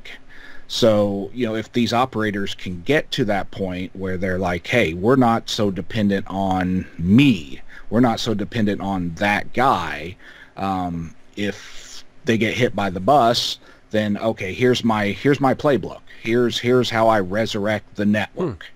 You know, here's how if I get 10 towers that go down, how do I bring those 10 towers up without my key person? Rather than having the key person, you know, yes, documentation's important, but, you know, hey, here's the steps you need to go through to kick off the automation. So almost like a disaster recovery or just business continuity play. Like something happens. Yeah. How can I recover quickly from that? Yeah, you don't necessarily need to know what the automation is doing. You just need to know how to kick it off and how to, you know if it did its job or not. Right. You can always figure out what it did later. I think if you had an auto discovery tool that would detect routing loops and stop the discovery on, you know, where people don't have, you know, they have the default and a couple of connected routes or whatever. If you don't have the more some unavailable or black hole route to stop the routing loops, because I think that's like one of the things that can kill a network is, you know, you set the likes of the dude. It's not a dude problem, it's a network configuration problem, just to be clear. But if you say discover 10.0.0/8, work through it and just try and discover all open ports and that, the amount of traffic you're going to generate if it's looping around is insane, and it's because it's the network not configured correctly. So if you could have a playbook that would run that out, run a discovery, but attenuate it and go, oh shit, they have a routing loop. There's no, you know, we gotta dial this well back because we're just going to multiply it by TTL times whatever bandwidth we consume when we're doing the port scan. And that in itself is having a tool that even to assist the likes of Justin or Mike or myself, you know, you come into a network, they're up shit creek without the paddle, you're trying to paddle furiously and you want to know which way direction you want to paddle in, to be able to roll out an automation that would automatically and sensitively discover a network. And that's a challenge. Yeah, that's interesting. So one thing that I've played with is like zabbix. You know, it can do like auto discover, and it adds those hosts in. in my tower, I can actually, I've got a script in there, like a Python script, that uses zabbix's inventory as my dynamic inventory. So I don't have to create or tell it who the hosts are. Zabbix does all of that work, and then my automation just pulls all that information in automatically whenever it runs. So you could, but the auto discovery, that's interesting. So you could, I mean, you could look for routing loops with like trace routes, looking for, you know, just stuff that's indicative of that. And you could do maybe a sampling from different RFC 1918 stuff, maybe, or. Yep. Exactly. Just so once you discover a trace route, you're going, okay, and it's literally like going, you even like a message coming back. Okay, you could run your discovery about 300 times faster if you could put in a specific route saying 10.0.0/8 black hole here. You know, that there's a route loop emanating from this box or starting in this box.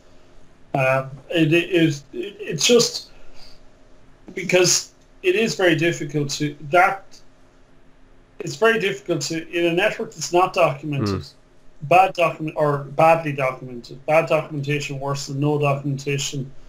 And then when you have no documentation, you have to discover yourself, and being able to automate that task so that you can, while that's running away, you're talking to C-suite, trying to say, look, this is what we're going to do, this is what we're doing, this is where we're at, we're at stage 0.1. And let's see what our kit or what our laptop plugged into the network is finding, and we'll play it from there, you know. I think, and it's also like reassuring people about auto FUC kit, making sure you trying to avoid that, because that is probably one of the, it's probably like, you know, when you're trying to abseil off a cliff edge, you know, that feeling where your rope and everything in your body is saying, I am not going to allow myself go backwards over this cliff.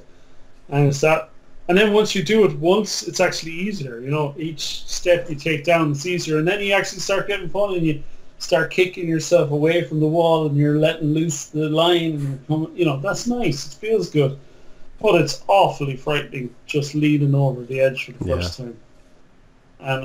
And that the spectre of auto, like, you know, truck roll to all your clients because you disabled the wireless LAN interface. Yeah, I mean, that reminds me of the first time I climbed a tower and I was trying to hang a radio like 120 feet in the air, and I refused to let go of anything. So I had my arm hooked around, and I was trying to, and it wasn't working. And it was like after 30 minutes, I was like, I gotta trust my gear, I gotta trust my harness, and so I, you know, eventually let go. And I'm not saying I ever got comfortable with it. I'm not up there and Nike's full of holes like Wilson is, but yeah, you know, I get it. Like at some point, you know, you have to start trusting those tools, and life gets so much easier when you do that. And I guess, you know, that could be an area to look at, is, you know, overcoming adoption hurdles. You know, you can do anything with the gear, or, you know, with the platform, but is somebody going to want to? Is somebody going to, you know, trust that it can do that? Is somebody, and so, you know, maybe not so much in, you know, building something that, hey, you know, this is an awesome thing it can do, you know, just some sort of, you know, warm hand, and, you know, I have no solution, or, you know, no suggestion on how to get there, but, like, you know, that's probably going to be your biggest stumbling block, is people who have been CLI junkies their entire life. No, like, you know, I don't even use a web interface, much less some outside third-party orchestration tool. You know, something uninvasive. Hey, you know, this is what we'll do to your gear to start with, to show it's not going to break it. Yeah. You know, just something lightweight, you know, not config changes, but just pulling stuff. Well, for the CLI gear junkies, as Mike calls them, and, you know, is to actually show this, you know, because Ansible has fairly rich command line abilities as well, obviously, like in terms of, you know, running playbook, you know, so saying, And you can look. The network environment is probably the more straightforward, mundane things. But if you can do it on scale, so if you spin up a load of VMs and you're like, okay, look, we're going to move all the VLANs, we're going to change this, we're going to do that, and you do it on, so you say, look, you want to do this config because you know it, you're a CCIE, this is the block you want in on all those switches. And here's how, you know, and even that methodology, like I presume in networking, in terms of automation, you're going to have like different port profiles, like uplinks would have a different broadcast and multicast arm profile than, let's say, a standard port that would be, so your access ports compared to your more arterial routes would be configured, you know, differently. They'd have different QoS settings, route maps and all that. Having those types of, you know, where you're appealing to the person saying, you know this, you do this already manually, and usually you get it right, usually. But sometimes you fat finger. This is where you have the concept in your head and you make it a reality a lot quicker. And, you know, but it's that buy-in is, maybe it's those for the command line junkies, make it more familiar for them, so that it's like, oh, access port profile, and then you're changing that, and that will be pushed out with all the others. Well, I think another interesting piece of the pie is for like enterprise, you know, and that could be government, that could be SLED, you know, like education or whatever, but just network engineers that work in an organization where they have different arms, right? So that you've got like developers over here, you've got operations guys over there, right? So blah, blah, blah. You have all these people that need different things from you, right? And like the users need different things than all these server people. Like with automation, especially with like Ansible Tower, like kind of the unified interface, like that's like Ansible Engine is the piece that actually goes and makes the changes. It's the one that actually touches the things and changes it, right? And then Tower is your governance system. It's basically the thing that will kick off those jobs, and you know, you can set permissions on there, right? So certain users have access to run different things, right? So inside of Tower, if I'm the engineer, I'm the subject matter expert, I know how this stuff should be configured, I can actually create job templates for XYZ thing, and I can put them in the system, and then the operations guy, if they're going to spin up a new XYZ, you know, whatever it happens to be, they can take my templates that I've approved, that I've written, that I trust, and they can put that in their workflow. So it's basically like Lego bricks they can just snap in, pop, pop, pop. Now I don't have to have those guys jacking with me all the time, right? If they're doing a maintenance window at 3 a.m., I don't have to be part of that. I've already done my piece of the pie. All they have to do is wake up and push play or launch, or they can schedule it. They can do whatever they want. It doesn't have to involve me anymore. To me, that's pretty compelling too, right? But a lot of the guys we talk to, they're not in those environments, right? So that doesn't really resonate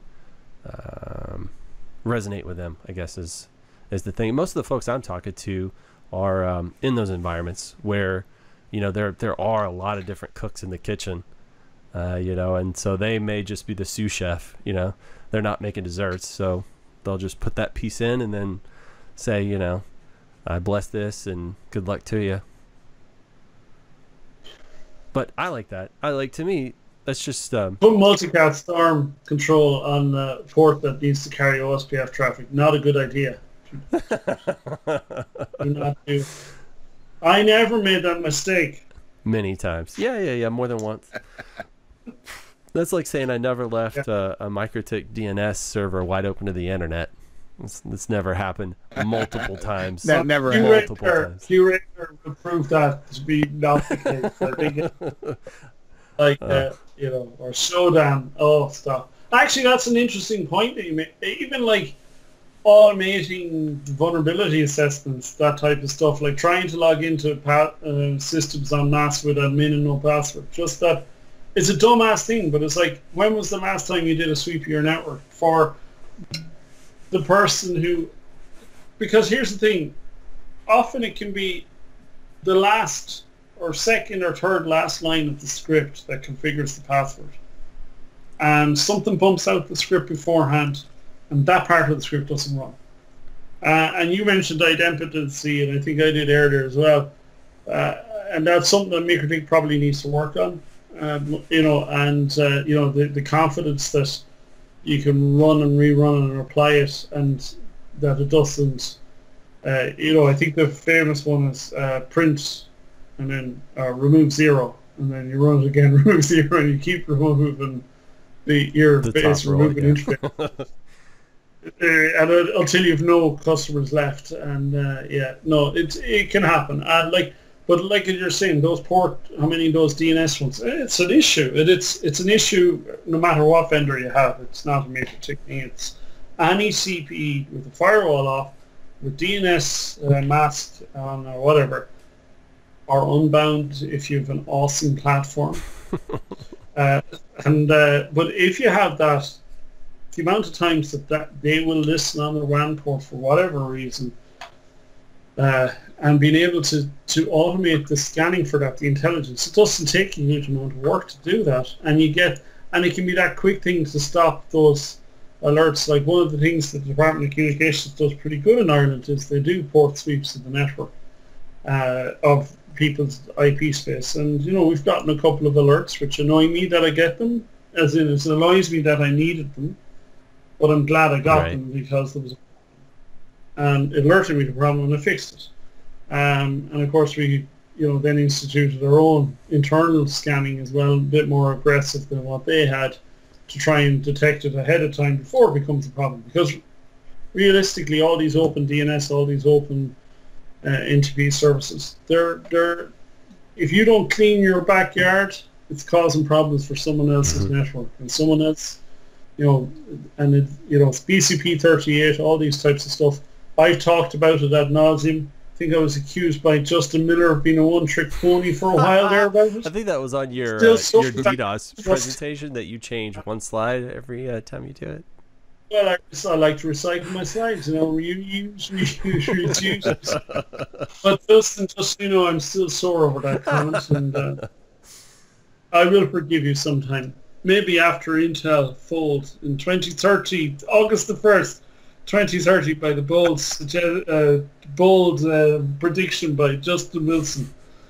But it is. I've lost my train of thought. It's all good. But that's stream of consciousness kind of went. Yeah. So I guess for you guys, for any of the listeners, if you guys have any compelling automation things, I am truly interested in all the stuff that I'm writing. Every single playbook that I've written so far, I've put up on my GitHub. It's sanitized and it's open for public consumption. And even then, all of the private information, I keep that in Tower. So I make custom credentials in there. It's all encrypted inside my environment. So I really, truly, the playbooks you see out there are the ones that I'm running for my networks and in my demonstration. So I try and keep that stuff updated. And So Greg, I'm going to lob one in here. If people want to learn Ansible, what's the best way to get started? I am 100% not sure what the best way to get started learning Ansible is. I've started a blog post. Zach Biles has a few blogs going as far as Ansible goes. I did an Ansible automation presentation for the MUM that didn't happen, but I went ahead and recorded it. And it's basically 30 minutes that gives you, this is breakneck speed. You're going 100 miles an hour, but it gives you the basics on doing mass configuration push on MikroTik Kit. I've also started an Ansible Omnibus post where it's all of the things that I couldn't understand when I first started playing with Ansible that just didn't make any sense to me whatsoever. And I'm trying to make it all so that it's code that you can literally paste in and run it and see it work.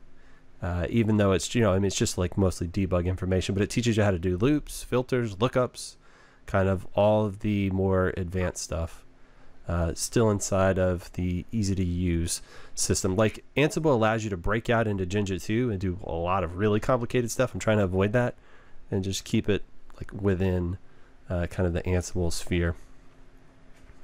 Mike Hammett did a presentation at WISP Palooza the year before they allowed recording, and of course I recorded it illegally. But I didn't publish it, so I don't think it's illegal. And Mike was pretty good, I have to say. I don't remember what I did.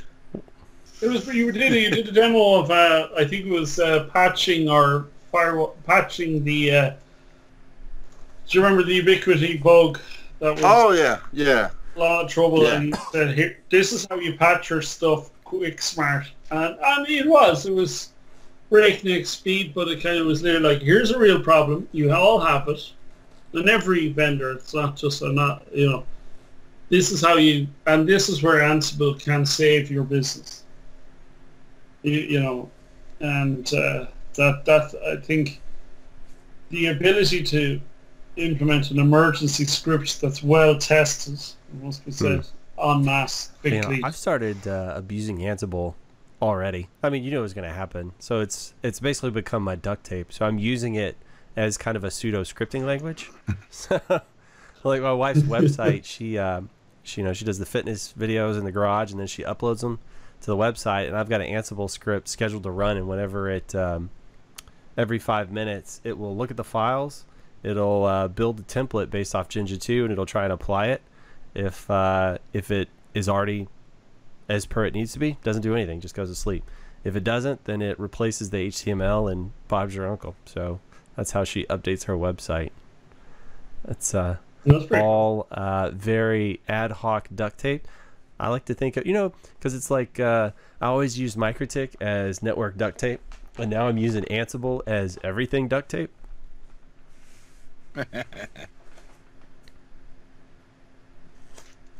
So it's you can use it for all kinds of stuff you shouldn't, like a lot of vendors' products. Well, to be honest with you, we didn't really hit anything in the docs, which is great. So it was just 2 hours of good conversation. So have it being 2 hours and the middle of the morning, or early wee hours of the morning for Tom, I say, unless do you guys have any compelling last minute things you want to get off your chest? The only comment I had was, we were talking about some stuff earlier, and I wanted to leave everybody. I had this wall of quotes for years, and this one was one of the prominent ones. I don't remember who to attribute it to, but it was always, answers are a prison to oneself, questions are a burden to others. So, when we were talking about that sort of thing earlier, I think we get pigeonholed into these, here's how I fixed it, or here's how to fix it. I hate the term think outside the box, blah, blah, blah. But, I hate corporate America, BS, taglines. But, when we're looking at problems, that's where, sitting across the desk from somebody, or, listening to somebody on a podcast or whatever. Oh, hey, they're doing it this way. They're automating this. They're doing this. That's something I didn't think of. So you can be willing to, be outside the norm. Yeah. Think outside the room or the building, maybe. I think, like, in fairness, I think some of the solutions that we've all done, and the ones that make you smile and go, yeah, we nailed that. And it is out of the box. It's out of the building. It's out of the park. Like, if you think about it, like some Mike building his network, competing with very large companies in his state, and Justin, you've done so. You've helped other companies do the same. And Greg, you have blogged about it. You've done some really cool stuff with the Memphis Grizzlies and all that cool stuff back in the day. And when you think about it, you're making things happen where bigger companies are inflexible and they can't actually achieve. They say it can't be done without a subsidy, but yet there are small guys dealing in small areas, serving their communities, fixing things, and providing a really good service, a really good tailored service, and in a niche market. And I salute the likes of you, and to be honest, being able to talk to you guys, pick up the phone or pick up the Slack and chat to you. I know the once a month that I might log in.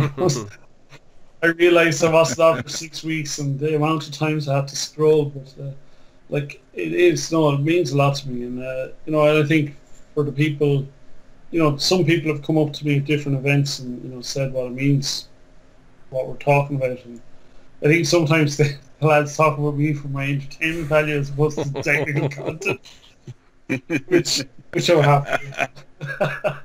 But like it is nice to meet people that you have at least helped them out with one or two things, you know. And you know, it's those little nuggets. As I said, when I went to those training courses, the Make-Critic ones, a lot of the stuff, 80% you'd know, but it's those little off-the-cuff remarks. But of course that won't work because of blah, blah, blah, blah. And then you're like, because someone else asked a question, you're like, oh yeah, I have that problem too, and I just took it for granted and I did this solution. And then when you hear someone go, but of course that won't work because of this, and you're like, never thought about it. Ah, nice, got that one. That's put that one in the bag. And that's what I like about the BSD community as well. There's less salespeople in it, which is not a bad thing. And people, you're either talking to someone who wrote the code, or you're talking to someone who has audited or understands it, and they're good listeners because they're good problem solvers. Greg, you were talking about troubleshooting, problem solving. Meeting people like you, problem solvers, you make my life better. Yeah. For the longest time, it was impossible for me to ask for help. It was just impossible. And it took you guys, all the people in the Brothers WISP. I will bang my head against something, or I'll see a course of action I'm about to take, and I know it's going to take a long time, and I'll just pause, and then I'll pop in there and I'll say, hey, this is the problem I'm facing. This is what I'm about to do. Any suggestions? Just in case I'm about to go on a wild goose chase.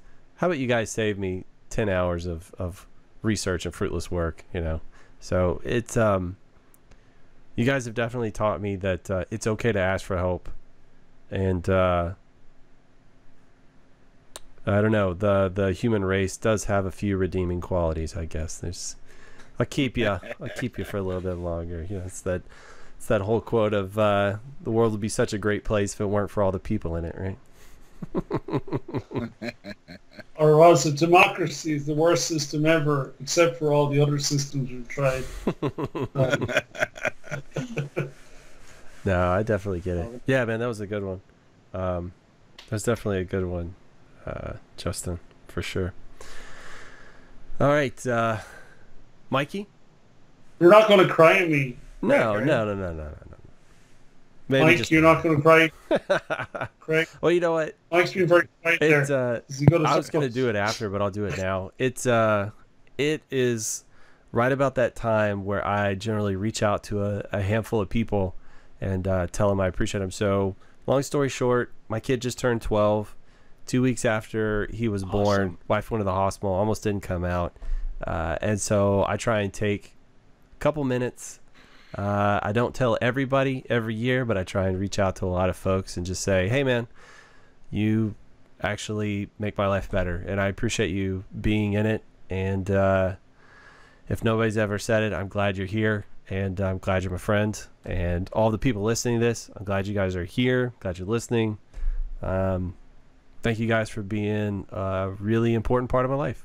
Like, I don't get much human contact, especially now, and so you're kind of my gateway to the world, a little bit of my sanity hanging on. So, man, I really appreciate it. And Tom, you only talk to me once a year when you need to blow off steam. But you know what? I was talking to Miller the other day, and I said, do you think we're ever going to see Tom Smyth in person again?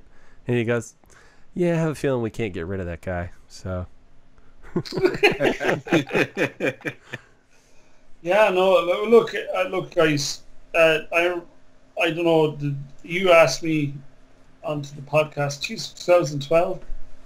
I was in the Big Easy with you, and a friend of mine from Canada, he's since died, and he was at the Big Easy. Al, good crack, just died tragically there, and it's sad, and it's kind of life. You never don't know the day nor the hour, and the thing is, you do, like, you remember the people who make life harder, but you try and hold on to the people that do make life easier. And even Mike makes my life easier. And I like Phil with his shade, just he's a good guy. I can't believe you sent me that Christmas decoration with Trump on it. I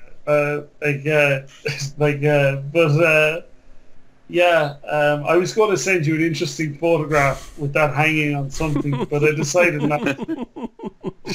It didn't buy your macro lens yet. Oh, buzzing. Yeah. Does Obamacare cover burns? But and look, you got to cherish what you have. What I was going to say is maybe after the recording we can have a couple of gin and tonics, talk about other stuff. Yeah, we can maybe do outtakes and you can edit edit it along. That'll be for patrons only. Yeah.